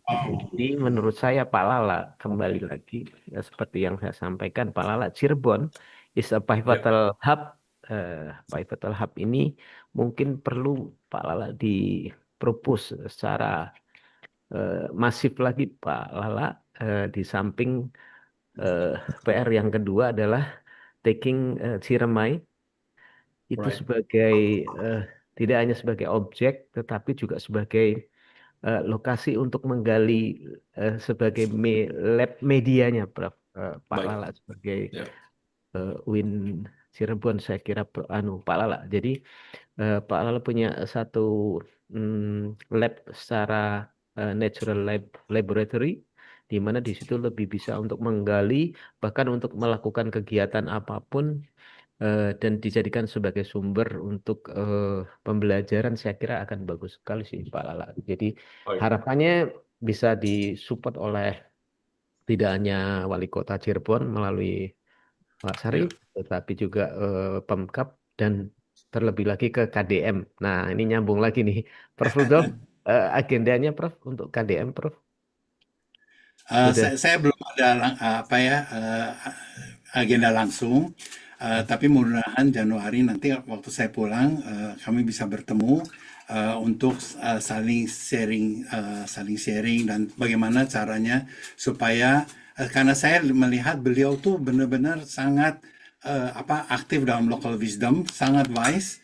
Dan saya pikir juga ini harus bukan hanya ini sudah ketularan, banyak orang-orang di Indonesia tuh mulai tiba-tiba saya melihat ada perubahan yang sangat-sangat mendalam, yang kalau mau dipikir orang Eropa dari pengalaman saya untuk bisa menularkan penyakit ini, mereka mesti baca buku dulu, perlu tahunan.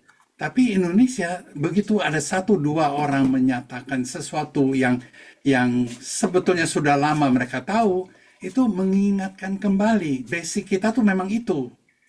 Nah, cuman kita harus menceritakan ke dunia, bikin buku seperti Pak Lala, bikin pokoknya seminar seperti ini supaya international seminar supaya orang-orang pertama kan biasa orang nggak akan percaya. Terus orang pikir ini pasti fantasi. Tapi lama-lama dia mulai menyadari bahwa dia kok hidupnya kok susah, makin susah. Di Eropa ya begitu hebat yang kita pikir yang luar biasa, dan saya juga yakin itu luar biasa waktu tahun 70 saya ke Eropa, tiba-tiba rubah. Tiba-tiba mereka mentok. Padahal kan kalau sains dipikir kan maju terus. Tapi ternyata mentok. Nah, sains supaya maju, dia harus menjadi spiral. Sains sekarang menyatakan bahwa the theory of everything. Wah, mereka lagi pakai kuantum, pakai apa? Padahal the everything sudah ada di kita. Bukan teori. Kita tuh real. Nah, jadi tugas kita adalah menyampaikan seperti mereka menyampaikan kita juga harus menyampaikan the north ke south juga harus ke north supaya terjadi suatu keseimbangan, dan itu tugas kita. Saya lihat dari KDM luar biasa, sangat semangat. Presiden kita juga luar biasa, presiden yang di Indonesia juga sangat mengarah ke situ. Dan kita jangan nunggu diam, jangan buka tangan nunggu aja sampai presiden atau siapapun kasih MBG atau apa, jangan. Kita saling bantu di antara kita. Ya. Dan ini akan membuat bangsa kita itu berdaulat. Contoh paling gampang, kopi kita kan nggak berdaulat. Bayangin kita yang nanam kopi, Italia nggak ada kopi, kok mereka berdaulat. Sedangkan kopi kita sangat berdaulat, karena itu coba kita rubah. Anda tidak minum kopi gayo di Australia. Anda belum minum kopi gayo di Australia. Kalau Anda, kenapa? Walaupun Anda minum biji kopi gayo, tapi belum minum kopi gayo. Kenapa? Karena air yang Anda pakai itu bukan air gayo. Jadi di Jawa pun kalau Anda minum kopi gayo di Jawa itu belum minum kopi gayo. Jadi Anda harus ke gayo. Dengan air gayo itu kopi gayo baru terasa. Demikian juga kopi Bajawa. Harus langsung ke lokasinya karena mineralnya berbeda-beda. Nah, untuk itu saya bikin rumus lain lagi, bukan Bima, rumusnya 357. 357 sekarang kan orang kalau diadu kan pakai cupping katanya ya, yang serodot kopi keras-keras suaranya. Suaranya keras tapi knowledge-nya nggak ada, cuman tik-tik-tik aja, yang banyak tik yang menang. Saya rubah dengan 357, ada kopi yang dari berapa daerah, nggak ada label, orang disuruh minum. Waktu dia minum nggak usah serot-serot, minum dia bilang, oh ini kopi Bajawa, ini kopi Gayo, ini kopi Jawa, apa aja. Kalau dia tepat, dia juara ketiga. Kalau dia 5, wah hebat, juara kedua. Begitu dia bisa 7, itu bendera Indonesia dia naik, lagu Indonesia bunyi, dan Presiden Indonesia maju ke panggung memberi hadiah ke orang yang bisa 7 ini. Apa yang terjadi? Orang pasti mau kopi-kopi, mau dapat penghargaan dari Presiden. Siapa yang nggak mau? Jadi mereka pasti datang, dan mereka nggak bisa datang ke Brasil karena kopinya lain. Nah, dia minum ke Brasil sekali, Indonesia harus berkali-kali karena dalam rasanya berlain-lain. Jadi kalau minum kopi di Indonesia itu seolah jalan-jalan dari satu tempat ke tempat lain. Nah, ini kan belum terbayang gitu. Jadi mereka terpaksa jalan-jalan dari satu tempat ke tempat lain hanya karena kopi. Akibatnya turisme kita naik. Dan kita jangan ekspor kopi yang terbaik. Kita ekspor kopi yang kurang baik, yang pecah walaupun kualitasnya bagus, di dalam botol, di dalam kaleng kita ekspor. Tapi kalau dia mau minum kopi the best, dia harus datang ke Gayo, datang ke Bajawa, datang ke Jawa, datang ke Papua, dan sebagainya. Dan ini tiba-tiba kedaulatan kopi kita, tidak hanya kedaulatan kopi kita, tapi Indonesia menjadi berdaulat hanya karena kopi. Wow. Contoh lain, misalnya kita jualan kopi di satu tempat di Indonesia. Begitu orang tanya, Bapak mau minum kopi atau ada kopi? Ya ada. Bapak mau minum kopi apa? Adanya kopi apa? Kan gitu orang nanya. Oh ada Bajawa, wah pokoknya semua yang ada di Indonesia. Langsung ditayangkan di satu presentasi screen yang melihat kopi Bajawa bagaimana, kopi dari tempat lain bagaimana, dan kasih ada single set sama double set. Single set itu 3 cangkir kopi kecil dari berapa daerah, dan double set juga dari berapa daerah. Dia boleh pilih. Nah, waktu dia coba-coba, dia bilang single set atau double set. Waktu dia coba, dia bilang, wah ini dia paling senang Gayo. Nah, langsung kita bilang, Bapak, ini kebetulan ada voucher murah untuk ke Gayo 3 hari ke situ. Dan kalau Bapak ke sana, Bapak nggak minum kopi yang Anda minum kopi Gayo ini karena airnya kan air mineral. Anda betul-betul minum kopi, betul-betul minum Gayo. Lihat tuh, itu kan gambarnya air gunung dari Gayo. Itu air yang luar biasa. Sampai begitu orang ini datang ke Gayo, ke Pak Lurah, siapapun, Pak Lurahnya kan seneng kan, wah ternyata berhasil juga. Akhirnya Pak Lurah ngirim kopi 10 kilo tiap minggu. Anda tolong kirim lagi orang. Jadi tukang kopi ini, toko kopi ini nggak perlu modal, beli kopi, dikirim kopi dari Gayo. Bajawa marah. Pak, kopi itu bukan cuma dari Gayo ya.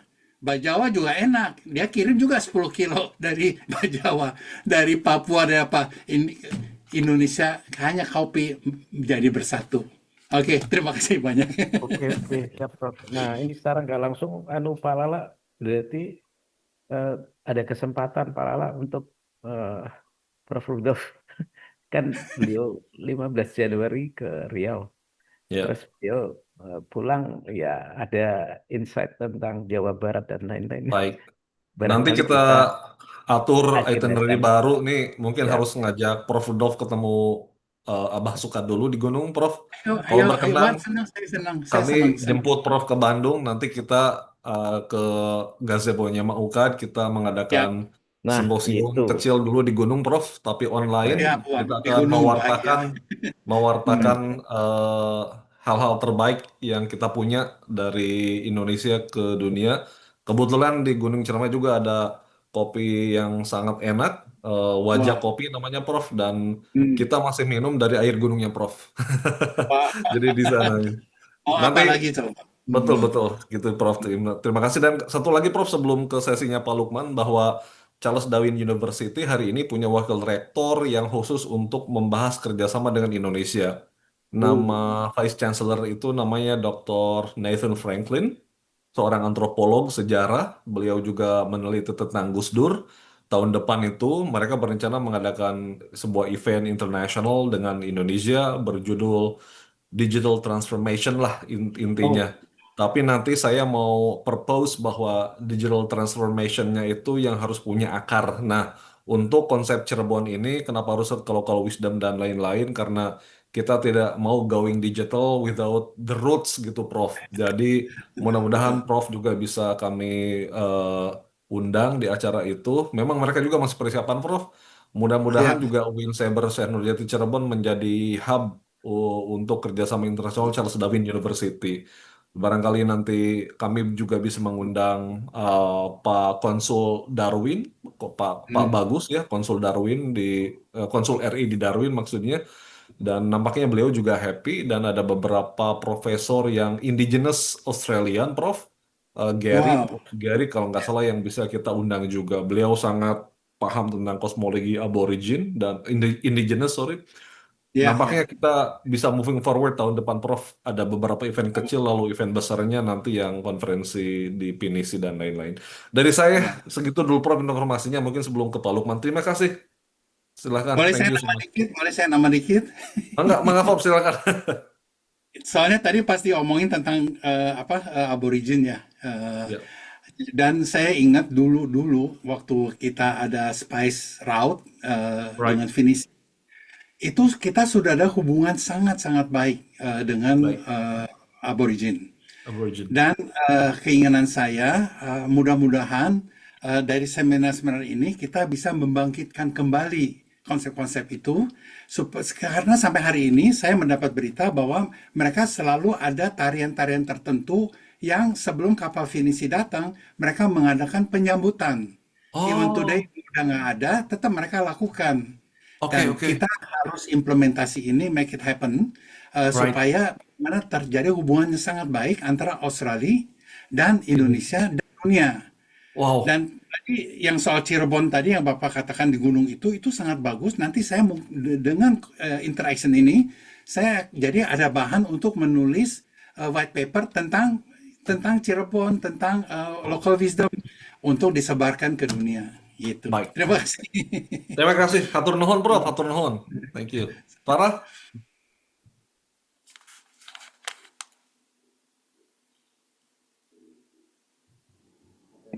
You may take over, please. Okay, thank you for your reflection and thoughtful reflection, Sarlala.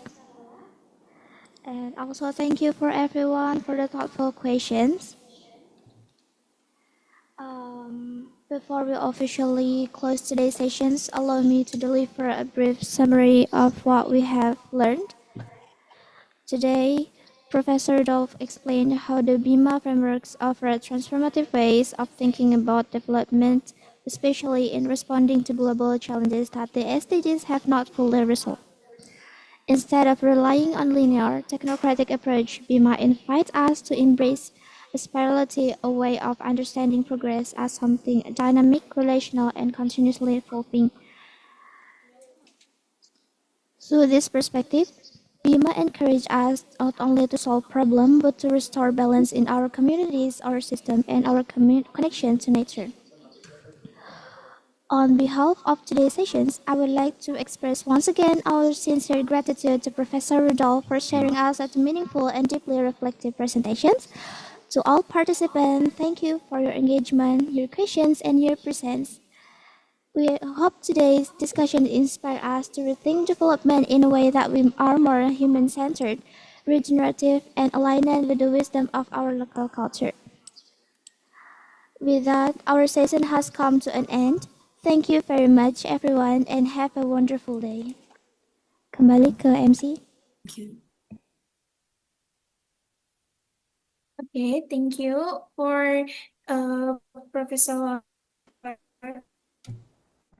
Dr. Rudolf Wirawan and also our Yumna. And for the next keynote session, we are now inviting our speaker virtually. Please welcome Mr. Luqman Baehaqi, Ph.D. And the moderator of this session is Cahya Salsabila.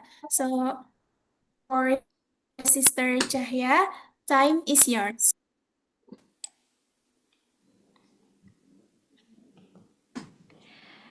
Okay. Good morning, everyone. Good afternoon, everyone. My name is Cahya Salsabila, and I am honored to moderate today's keynote session as a student intern with the organizing committee. I've been learning so much from each speaker and conversation during this workshop. I'm especially excited about today's discussion, which invites us to reimagine how we approach education in ways that honor both human potential and our interconnected world. It is my privilege to introduce our keynote speaker for today, Mr. Luqman Baehaqi, Ph.D. Mr. Luqman Baehaqi is a senior lecturer at UIN Palangkaraya, Indonesia, where he also serves as head of LP2M, the Office for Research and Community Engagement. His journey in education spans over 2 decades, driven by a simple yet profound principle, being beneficial to others. Born in Tulungagung in 1980, Dr. Baehaqi holds a Ph.D. in teacher education from Charles Darwin University in Australia. His doctoral research pioneered multisensory approaches to enhancing academic writing skills in online learning environments, a foundation that continues to shape his innovation work today. Before his current position, he earned his master's in English education from Universitas Negeri Malang and his bachelor's in English literature from Universitas 11 Maret Surakarta. Throughout his career, he has balanced academic excellence with practical application, having served as director of the International Office and led various educational innovation initiatives. Dr. Baehaqi's publication record reflects his commitment to transforming education. In 2025, he has co-authored a book titled Multisensory Call for Under-Researched Universities and Schools in Indonesia that published by Palgrave Macmillan and contributed to numerous journals articles exploring the tension between standardized teaching approaches and more human-centered alternatives.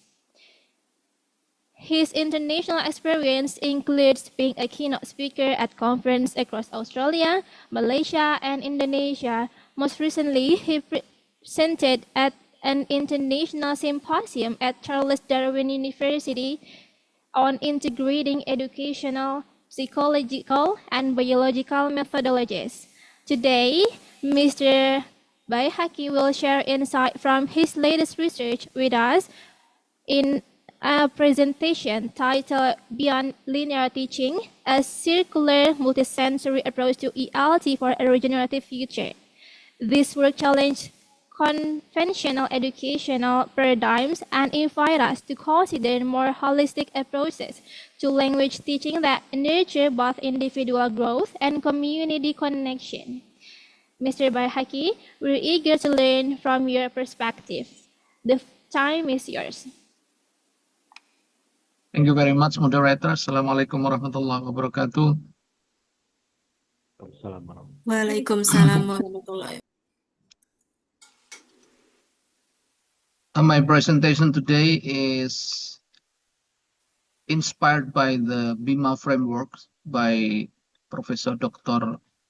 Wirawan, entitled Beyond Linear Teaching, a Circular Multisensory Approaches to ELT for a Regenerative Future. As I said before, that BIMA framework really interesting and at the same time spiritual for me, and it's also applicable to many aspects of knowledge, in this case from the perspective of English as English language teaching as my research interest. Here I will share you my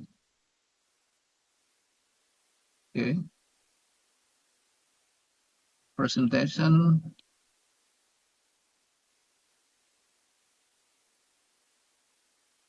Is it visible? Yes, yes. Yes, sir.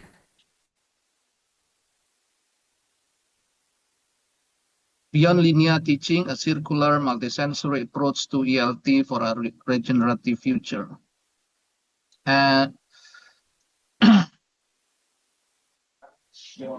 This is actually it's about question, not about only question, but this is tweaking methods. It's about fundamental shift in perspective. Let's break down why this thing is not beneficial but essential for a regenerative future. Traditional ELT follows linear targeted-based models. If we are thinking about classic closed course book like vocabulary list, grammar explanation, control practice, speaking activity, or assessment, etc., it is what I call target-based models, or ELT follow linear models. And the assumption that learning is predictable is miserable, because so far research on English, on language learning is always measurable and predictable, in terms that we use some instruments to measure, and this measurable, it sounds very quantitative rather than mixed method. And language learning is cyclical, relational, emergent. In the case that we don't learn the present perfect, for example, we encounter, we get confused, we understand it a bit, use it wrongly, hear it again in a new context, revise our understanding, and slowly integrate it. Learning spirals back on itself at deeper levels.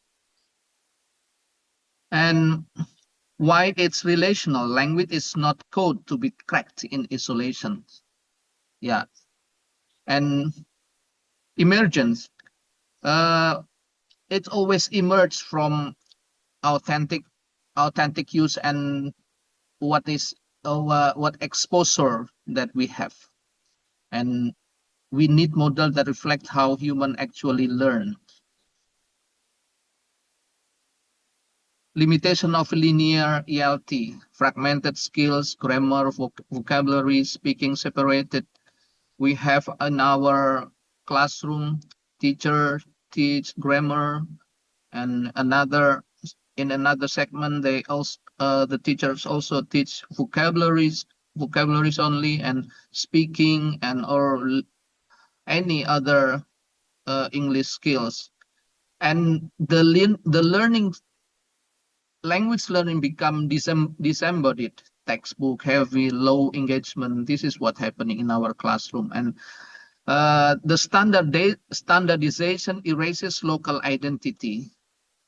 You cannot join, or you cannot follow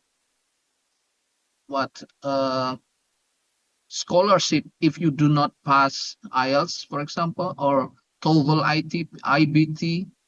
And because of this, the exam becomes so stressful, and yeah, the exam-driven environment become stressful for the students, and the learning process becomes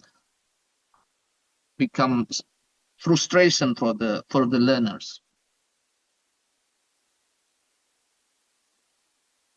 The regenerative alternative, circular learning. This is what we have from BIMA framework.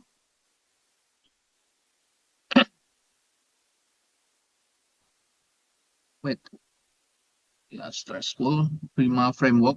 And with BIMA framework, circular learning is natural in our condition of learning. When learning is not one-way trip, it's like spiral. We return to core learning, core concept, themes, and language at higher level and complexity and depth with each cycle. Sometimes we know these things, and then at other points we will learn another thing, and it's circular. And emergence. The syllabus is a living map. Should be a living map, not a fixed track, for example. And learning emerge from the interest, should come from the questions and interaction with the classroom community. We start with rich and multisensory stimulus, local artifacts, or maybe music. We can hear somebody play guitar, somebody play another music instrument to engage in the classroom, in the situation, and the learning process become natural. And it also contextual. Language is not separated abstract code. It is rooted in place, culture and purpose. What we learn here in, for example, in our culture, in Indonesian culture, maybe so much different from when we are learning language, when we are learning English in Australian culture, British culture. So this is contextual to our style. That's why some accents are really fossilized in our tongue. Relational. The primary for learning is not the book or the app. It is relationship. Learning happens between people. In the collaboration, in dialogue, share vulnerability and joy of communication.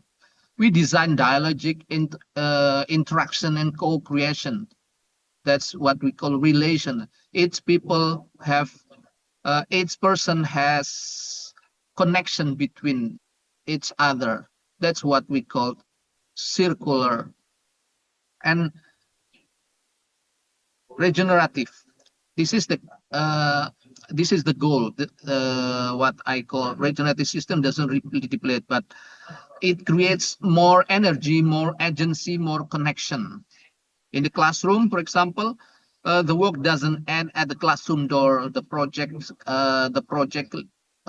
can be beyond the classroom. It can be happening in in any sides of learning that we want or we agree with the students and teachers. The circular learning, in my perspective, when I integrate it with language learning, just like another important aspect in the circular learning, it is experience. We must deep inside, or we must immerse to experience, because this is reach immersive starting point. And we can try to begin with holistic, often multisensory, and encounter with language in use. Not only grammar, not only explanation of vocabularies, but also we try to immerse. We try to go beyond our limitation. The experience is far more important. For example, if we really want to taste how to speak with foreigners, for example, we can try another platform like Ome TV or another social media or application. And reflection. Yeah. After the immersive experience, we create the deliberate post, and this is not a test. It's collective sense making. We ask, what happened? What did you notice? What language did you hear or feel you needed? What was surprising or challenging? This is what I call reflection. And then meaning making, the concept. And when we bring conscious attention to form, function, and pattern, but only after we need has been established. What we need is actually what is like the map that we are going through. Yeah.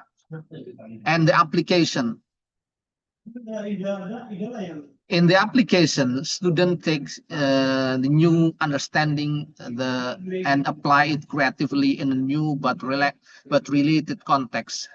They can experiment, they can take risk, or they can make the language their own. Maybe there will be mistakes and errors, but the important thing that they feel what they feel, and they will get feedback from surroundings or from the people near him.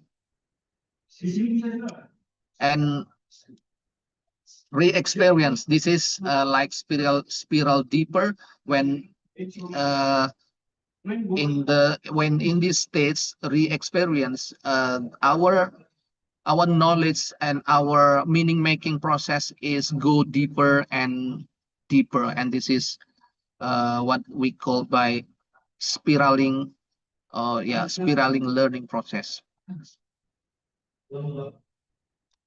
Why multisensory learning? In multisensory, we engage all senses: visual, auditory, tactile, kinesthetic, and emotion. We watch movies, we see people talking each other. In auditory, we listen to the radio, we listen to a podcast, we listen to somebody talk in a seminar, in a conference. And tactile, we do some activity to, together with the people around us, and also the kinesthetic, and as well as the memory. And those senses, those activities actually can strengthen memory to multiple channels. The more the channels we involve, the better memory we have in our mind. And if we do it simultaneously and naturally, it can reduce our anxiety and increase curiosity uh, of us. And at the same time, it will build emotional and relational intelligence, because learning is about building emotional and relational intelligence. Multisensory learning is natural. Yes, learners interpret the world through the body. Like, for example, when I do verbotenal exercise is like pronunciation practice but we include body movement and also body language, and also the way how we mimic, how we move our body, our mouth. This actually like something natural. For example, when we see a baby doesn't learn a language through words. They will learn what's surrounding him through thoughts or sense, or pressed by the parents, by the love, and etc. And this language connect to movement and sensation, as I said before. And emotion shape comprehension and retention. Emotion shape comprehension and retention, because according to research on neuroscience, when we involve emotion in our learning, the better our comprehension and retention inside our heads. And multisensory ELT mirrors authentic communication. This is what should be happening in our learning, language learning process. We try to mirror what's happening in real life. And this only the example, practical activity. For example, in sensory story circles, students sit in a circle with sensory object. They touch some object, and they can choose an object and add a line to share story. They touch, for example, like what, for example, a toy, car toy. Then they share story about the toy, and integrate thoughts, smell, light, and imagination. How they will integrate all imaginary of what's coming from their head into the language itself, and they build community and creative expression. They will laugh or something that actually this simple thing to everyone, but yeah, it can encourage love and also something emotional.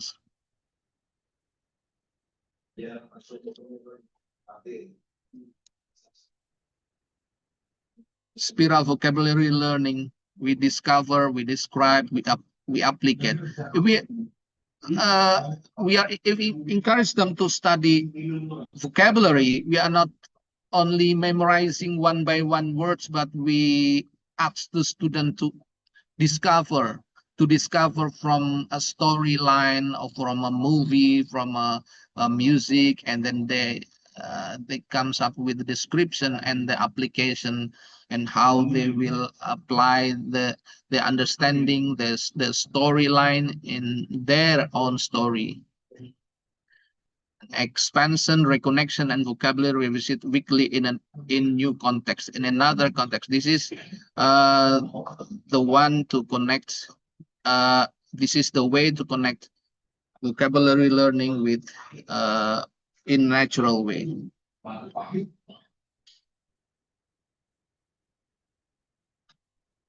In practical activity 3, walking dialogue, students walks outdoors in pairs and prompt inspired by nature or local context. Conversation become more natural, embodied. Movement boosts creativity and memory. Yeah, the involvement of movement is one of the characteristic of multisensory. So, yeah, do not skip this part because when we move, we try to reconnect the links in our minds, in our brains. So some words, some structures will be connected naturally in our minds, and the retention will be stronger in the future. Multisensory call. This is by using application of digital or what we call computer-based tools or digital tools, we can use our learning. For example, the interactive sound, image, movement, and tools. Yeah, as long as the digital tools support embodied learning. Community-rooted TLT projects. When the student explore local ecosystems, community stories, cultural artifacts, the process will be stronger. This process will strengthen several aspects or a whole aspect of language learning, and the outcomes can be interviews, report, digital storytelling, and exhibition. There must be outcomes, but the exploration must be multisensory and interactive at the same way.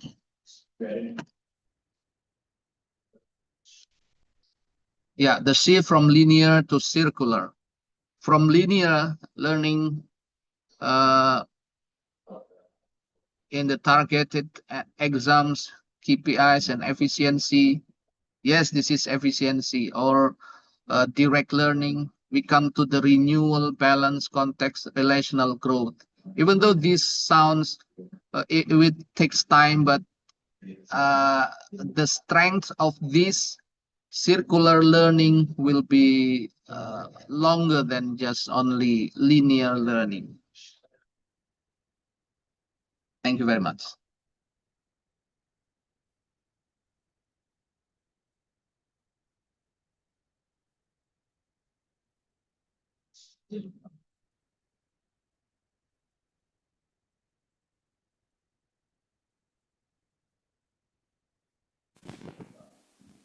Thank you very much, Mr. Luqman Baehaqi, for that transformative presentation. Your vision of circular multisensory learning offers a proven alternative to the rigid structures that often dominate our educational system.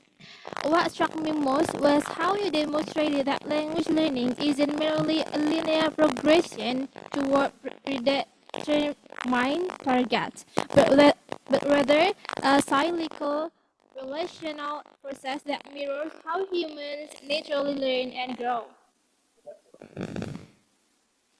Your critique of traditional ELT approaches resonated deeply, particularly how fragmented skill teaching, disembodied classroom experience, and standardized metrics often often erodes local identities and creates unnecessary stress for those you shared. Kak mati, keluar kak, beneran.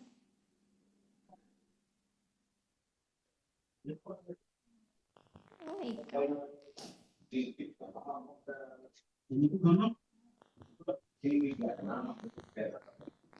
The examples you shared of sensory story circles and walking dialogue weren't just teaching techniques, they were invitations.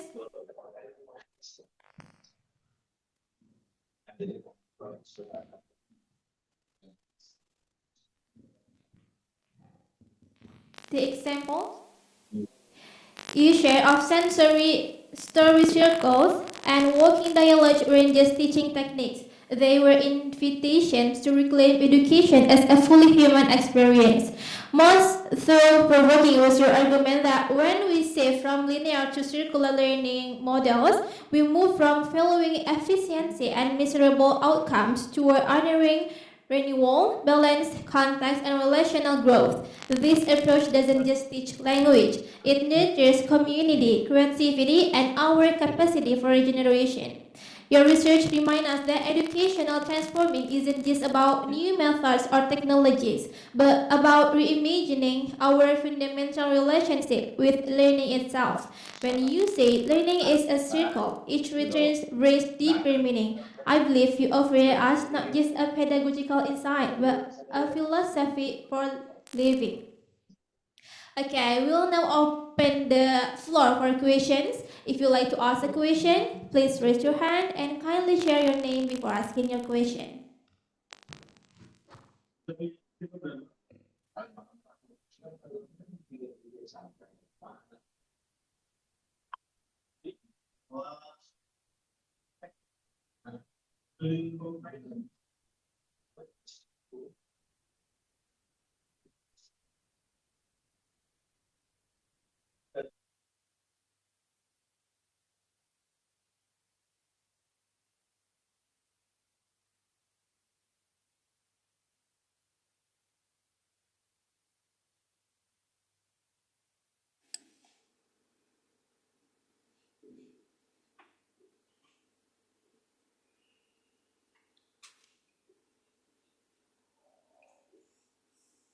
Excuse me, I have a question.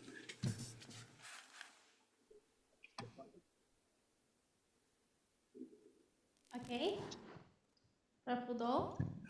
Okay, thank you so much. I'm very impressed with what Luqman actually show us to express this in relation to the education, and it just remind me that the idea of education is not for education.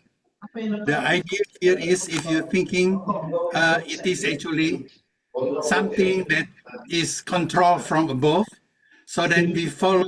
If we finish, we become a worker. So worker meaning we do some work for other people, and then other people do some work for another people, like a triangle. And this triangle is the one that actually imposed to us. And therefore, they use the KPI, as Luqman saying, and efficiency, as Luqman saying, to monitor us. And that is the reason the concept is extraction. And today, we actually go to the university, go to school, university, and become worker or employed in one company. And we doing the job that do not need our brain. We just follow. We are follower. And as you see, one day we will be replaced by robot. It's happening today.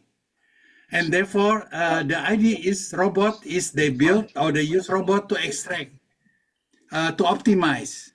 So if they use us, they still have to pay our sickness and all this, but robot never sick. So that is actually what they are doing at the moment. So they do not teach us how to become wise.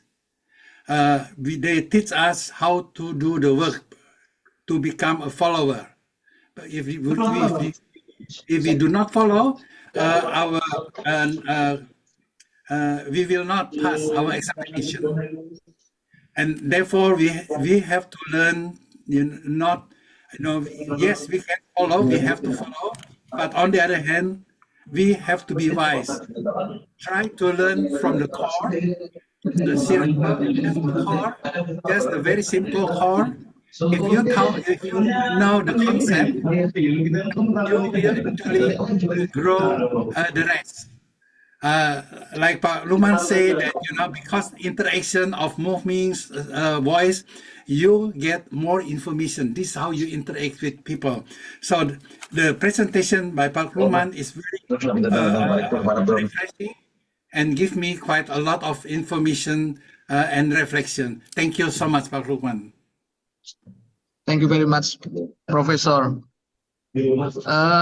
I really agree with your statement, sir. The linear paradigm of learning, it's like the factory floor. When Yes. the targets, everyone in the classroom has targets. The teacher has target. Yes. The students have target in discrete items to be covered and checked off, and the language is broken off into parts. And exam, the primary measure of success, often testing isolated knowledge Yes. under pressure. Yeah, somebody cannot call a passing without passing grade, without passing exams on, and also there are indicators like key performance KPI metrics like test scores, completion rates, and lexical counts. Learning is reduced to what easily measurable, and Correct. in research area, it is something common that we only hear efficiency. The method must be efficient. The method must be effective, and this is like the highest value. The goal is maximum output, language points, and for minimum input, time, resources. The learner is on the conveyor belt. Yes. Yeah, that's what I. That's so true. So that's why I really like the idea of the circular paradigm from the BIMA framework, sir. Thank you very much, Thank you. Professor Rudolf. Yeah, I think the idea is just extracting. But if we return back to regenerate, meaning we will not be replaced by robot, because we have because is soul, which is robot do not have soul. They think very fast. They are very, very smart, but that is robot do not have souls. So if we continue to use our brain, do not use our soul, we will replace by robot. Yes. And the beauty of concept of regenerative or regenerating is, even if the robot exists, we will use the robot to do the hard work in the field. So we do not need you human to do the job, but we do not replace human. That is regenerative. And what you just show us inspired me to this further information. I saw a couple of picture of robot is doing some pertanian, some in sawah, all hard work, which I think that's good. But the knowledge still patani, the knowledge still nelayan. And if we respect these people, we will not replace by robot. If we follow the KPI efficiency, we will one day replace by robot. Thank you for your insight, Papa. Thank you, sir. And I've once I read an article predicting that one profession that will be banished or will be eradicated in the future is language teachers. when I said it when I told my student about this, most of them looks so sad about that. And yeah, maybe some of our teachers can be robots, but of course robotic teachers cannot have emotion, cannot have feelings. That's what cannot be replaced. Yeah, I think that's 100% correct. You see, if you follow, again, KPI efficiency as a teacher, doesn't matter which one, you will be replaced. Robot doing that very well. But language is not constant. It's changing all the time. And that changing is very linked to our soul, to our being. And that soul being actually created by us, not by robot. Robot cannot do that. Robot will wait until we do that information and enter this data to the robot. Then the robot will know what is it. But before that, we human is the one that controlling. So don't worry. If you follow the God way of doing things, the nature way of doing things, you will never. No one will be replaced by robot. Thank you, Bapak. Very much, Prof.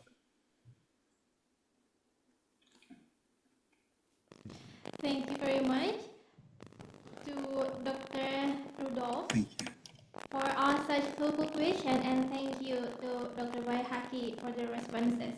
Now, does anyone have questions? Okay, Dr. Ivan. Okay, thank you, Syafia. Okay, Pak Luqman, great presentation anyway, and just want to highlight that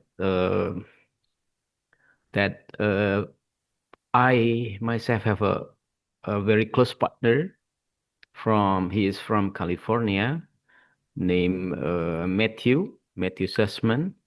He is the founder of a kind of English language application that is FlowSpeak. The name is FlowSpeak. You can also install on by Google Store. Yeah. Then I discuss a lot with them, including with Pak Lala, if I'm not mistaken. Matthew, coming from California. And I think that you are absolutely right regarding the missing rasa, in teaching, because that the robot or the AI has something that you didn't have, that is rasa. So I think this is a very essential thing that, of course, that it could help. It could be something helpful for us all in enriching our speaking skill, especially because the application tends to be focusing on the speaking skill. And then I also discussed with the Matthew, used to be the director, and I also mentioning about this, and he also agreed from their perspective. Yes, there is something that we cannot change from the real teacher. So I just want to highlight that we still, or us all, that need a teacher, especially the English, the language teacher as well. That's the first. And then the second one that I just want to know what the reality in Indonesia, especially teachers or lecturers are focusing on the something like Tridharma, for example. We all know that Tridharma is also something that is good. The first is, of course, teaching, and then the second one is could be research or academic writing, and then the third one is community service.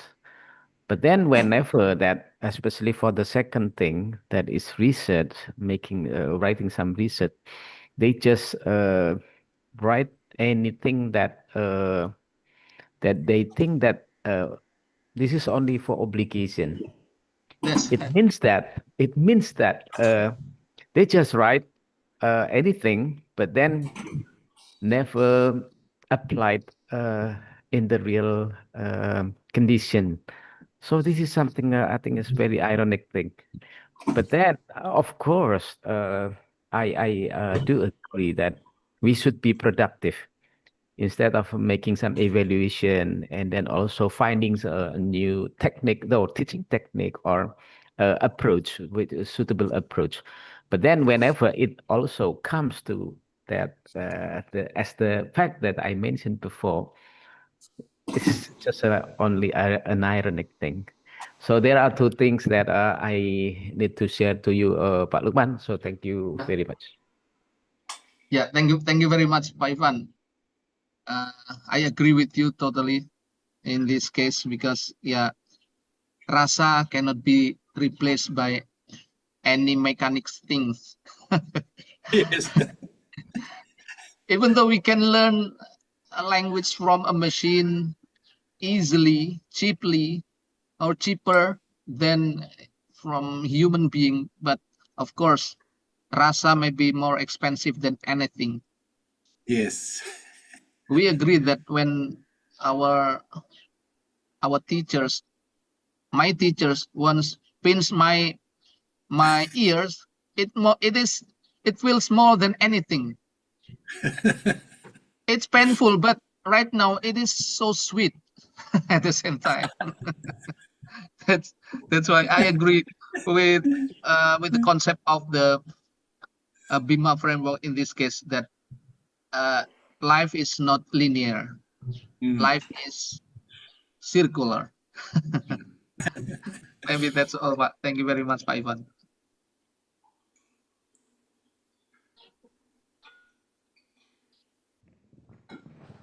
Okay, thank you very much. Does anyone have a question? Okay, Brother Arfan, you can ask a question. Check. All right, thank you so much, Sir Luqman, for the presentation.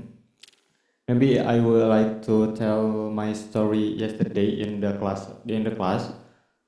I learned in class about standard literacy such as linear learning, which is interface of mechanically following grammar, imitating writing structure, obeying rules without reflection. And I compare this with Bima framework, which state that learning must be non-linear. And spiral consciousness demands higher standards such as reflection, critical analysis, multimodal integration, and knowledge transformation. And my question is more about the Bima framework. How to implement the Bima framework into writing? All right, thank you so much.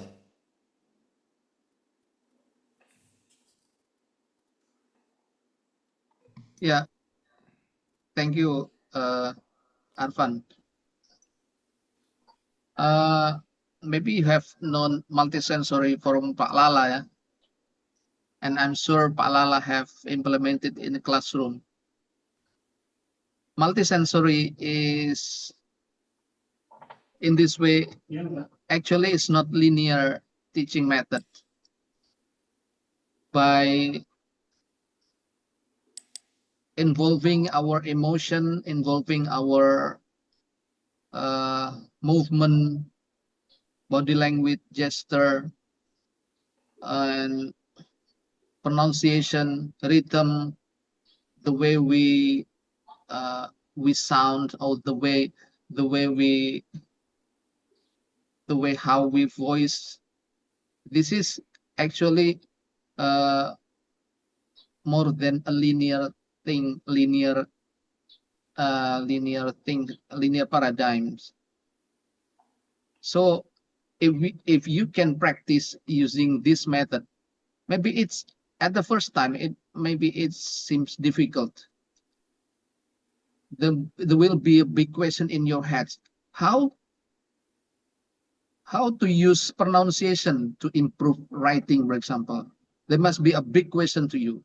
Is there any correlation between pronunciation, good pronunciation, or flowing pronunciation to writing?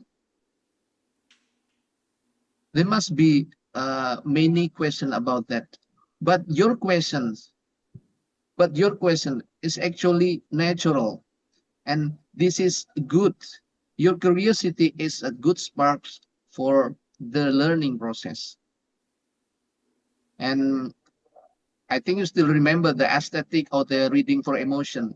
Reading for emotion, how you read a text with emotion, and this emotion will actually trap some of elements of language into your heads, and with these elements strengthened by emotion will be stay longer in your head, stay longer in your mind than any other methodology. I think that's all how we can implement multisensory in writing classroom. Thank you.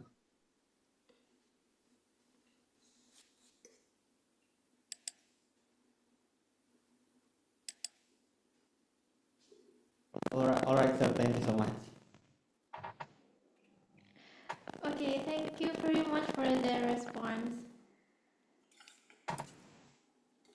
Okay. Any question? Any question?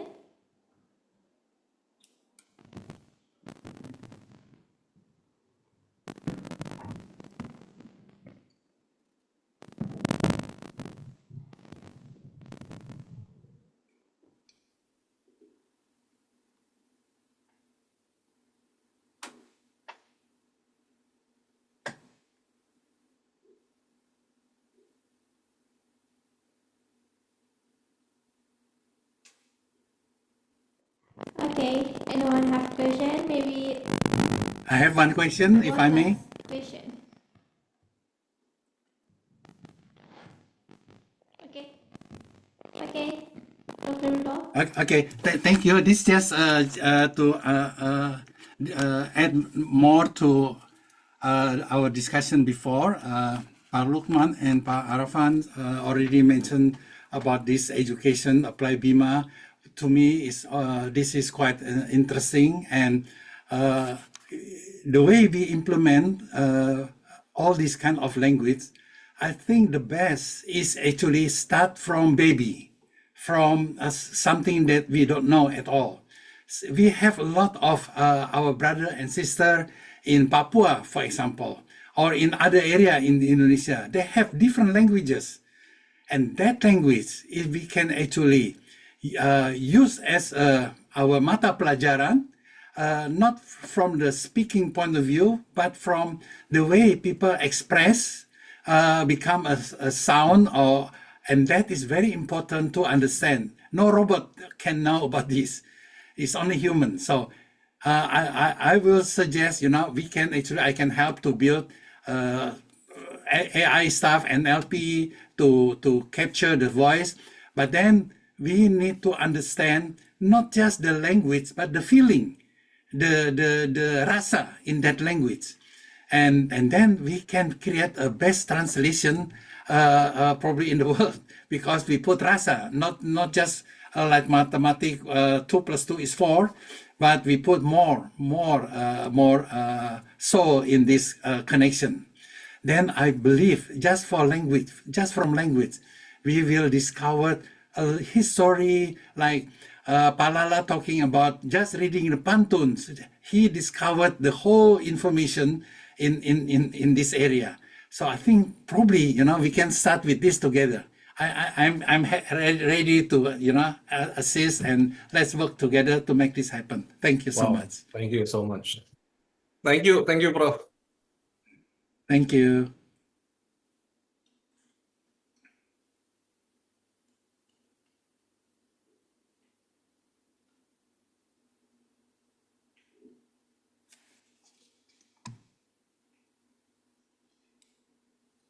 Yeah, Thank you very much to those who asked such thoughtful questions, and thank you, Dr. Baehaqi, for your insightful response.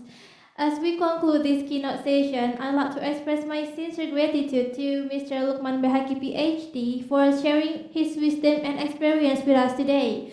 Your presentation has given us much to reflect on regarding how education can become more human-centered, culturally responsive, and regenerative. Your work challenged us to consider that the most profound educational transformations might not come from adopting new technologies or methodologies alone, but from returning to fundamental principles of how humans learn and connect. In a world often obsessed with efficiency and miserable outcomes, your invitation to embrace circular, multisensory approaches offers not just better language teaching, but a more compassionate vision for education itself. I'll now hand over to our main MC for the next part of our program. Thank you very much. Okay, thank you to Cahya Salsabila and all of the participants. Ladies and gentlemen, now we have reached to the end of our keynote presentation. So we will proceed to the certificate to our speakers, Professor Dr. Rudolf Wirawan and also Mr. Luqman Baehaqi, Ph.D. We would like to invite Mr. Lala Bumela Sudimantara, Ph.D. to give a short warm words to our speakers today. To Mr. Lala Bumela, the time is yours. Thank you so much, Cyril, Prof. Rudolf, dan Pak Luqman Baehaqi. Terima kasih sekali lagi sudah berbagi inspirasi, berbagi energi, berbagi more curiosity with all of us this morning.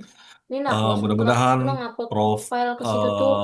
Wirawan dan Prof. Baehaqi insya Allah sehat selalu dan mudah-mudahan ini menjadi awal mula untuk kolaborasi jangka panjang kita ke depannya, Prof ya. Insya Allah di Januari akan lanjut kolaborasinya. Mudah-mudahan Pak Luqman juga bisa liburan sebentar lagi, sebentar gitu ya ke Kuningan lagi di bulan Januari. Barangkali itu yang bisa saya sampaikan, Prof. Sehat-sehat selalu. Terima kasih sudah menjadi sumber energi baru ya buat kami di Cirebon di sini.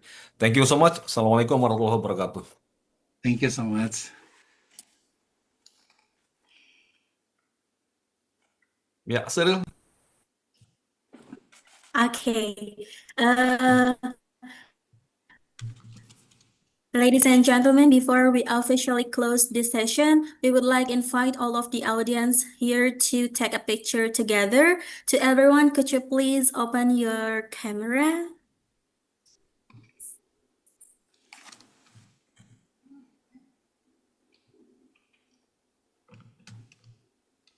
Okay, operator, please screenshot.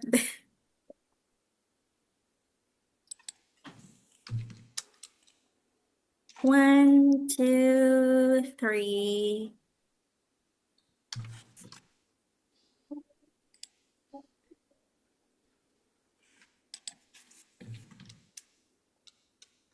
Okay, ladies and gentlemen, we have now reached the end of our international webinar and workshop. Thank you for your excellent enthusiasm and participation. We hope this program has brought knowledge, collaboration, and new opportunities for us. I am Cyrilla Zahra Sani. Assalamualaikum warahmatullahi wabarakatuh. Waalaikumsalam warahmatullahi wabarakatuh. Waalaikumsalam warahmatullahi Prof. Rudolf, Pak Ivan, Bro Luqman, hatur nuhun. Terima kasih. Sehat-sehat selalu ya. Sehat banget. Sampai ketemu lagi. Siap, Bapak. Terima kasih, hatur nuhun. Di Cirebon atau di Palangkaraya. Siap. Dua-duanya boleh, Prof. Dua-duanya insya Allah. Siap. Hatur nuhun, hatur nuhun. Happy New Year, Happy New Year. Semuanya. Yo, mari.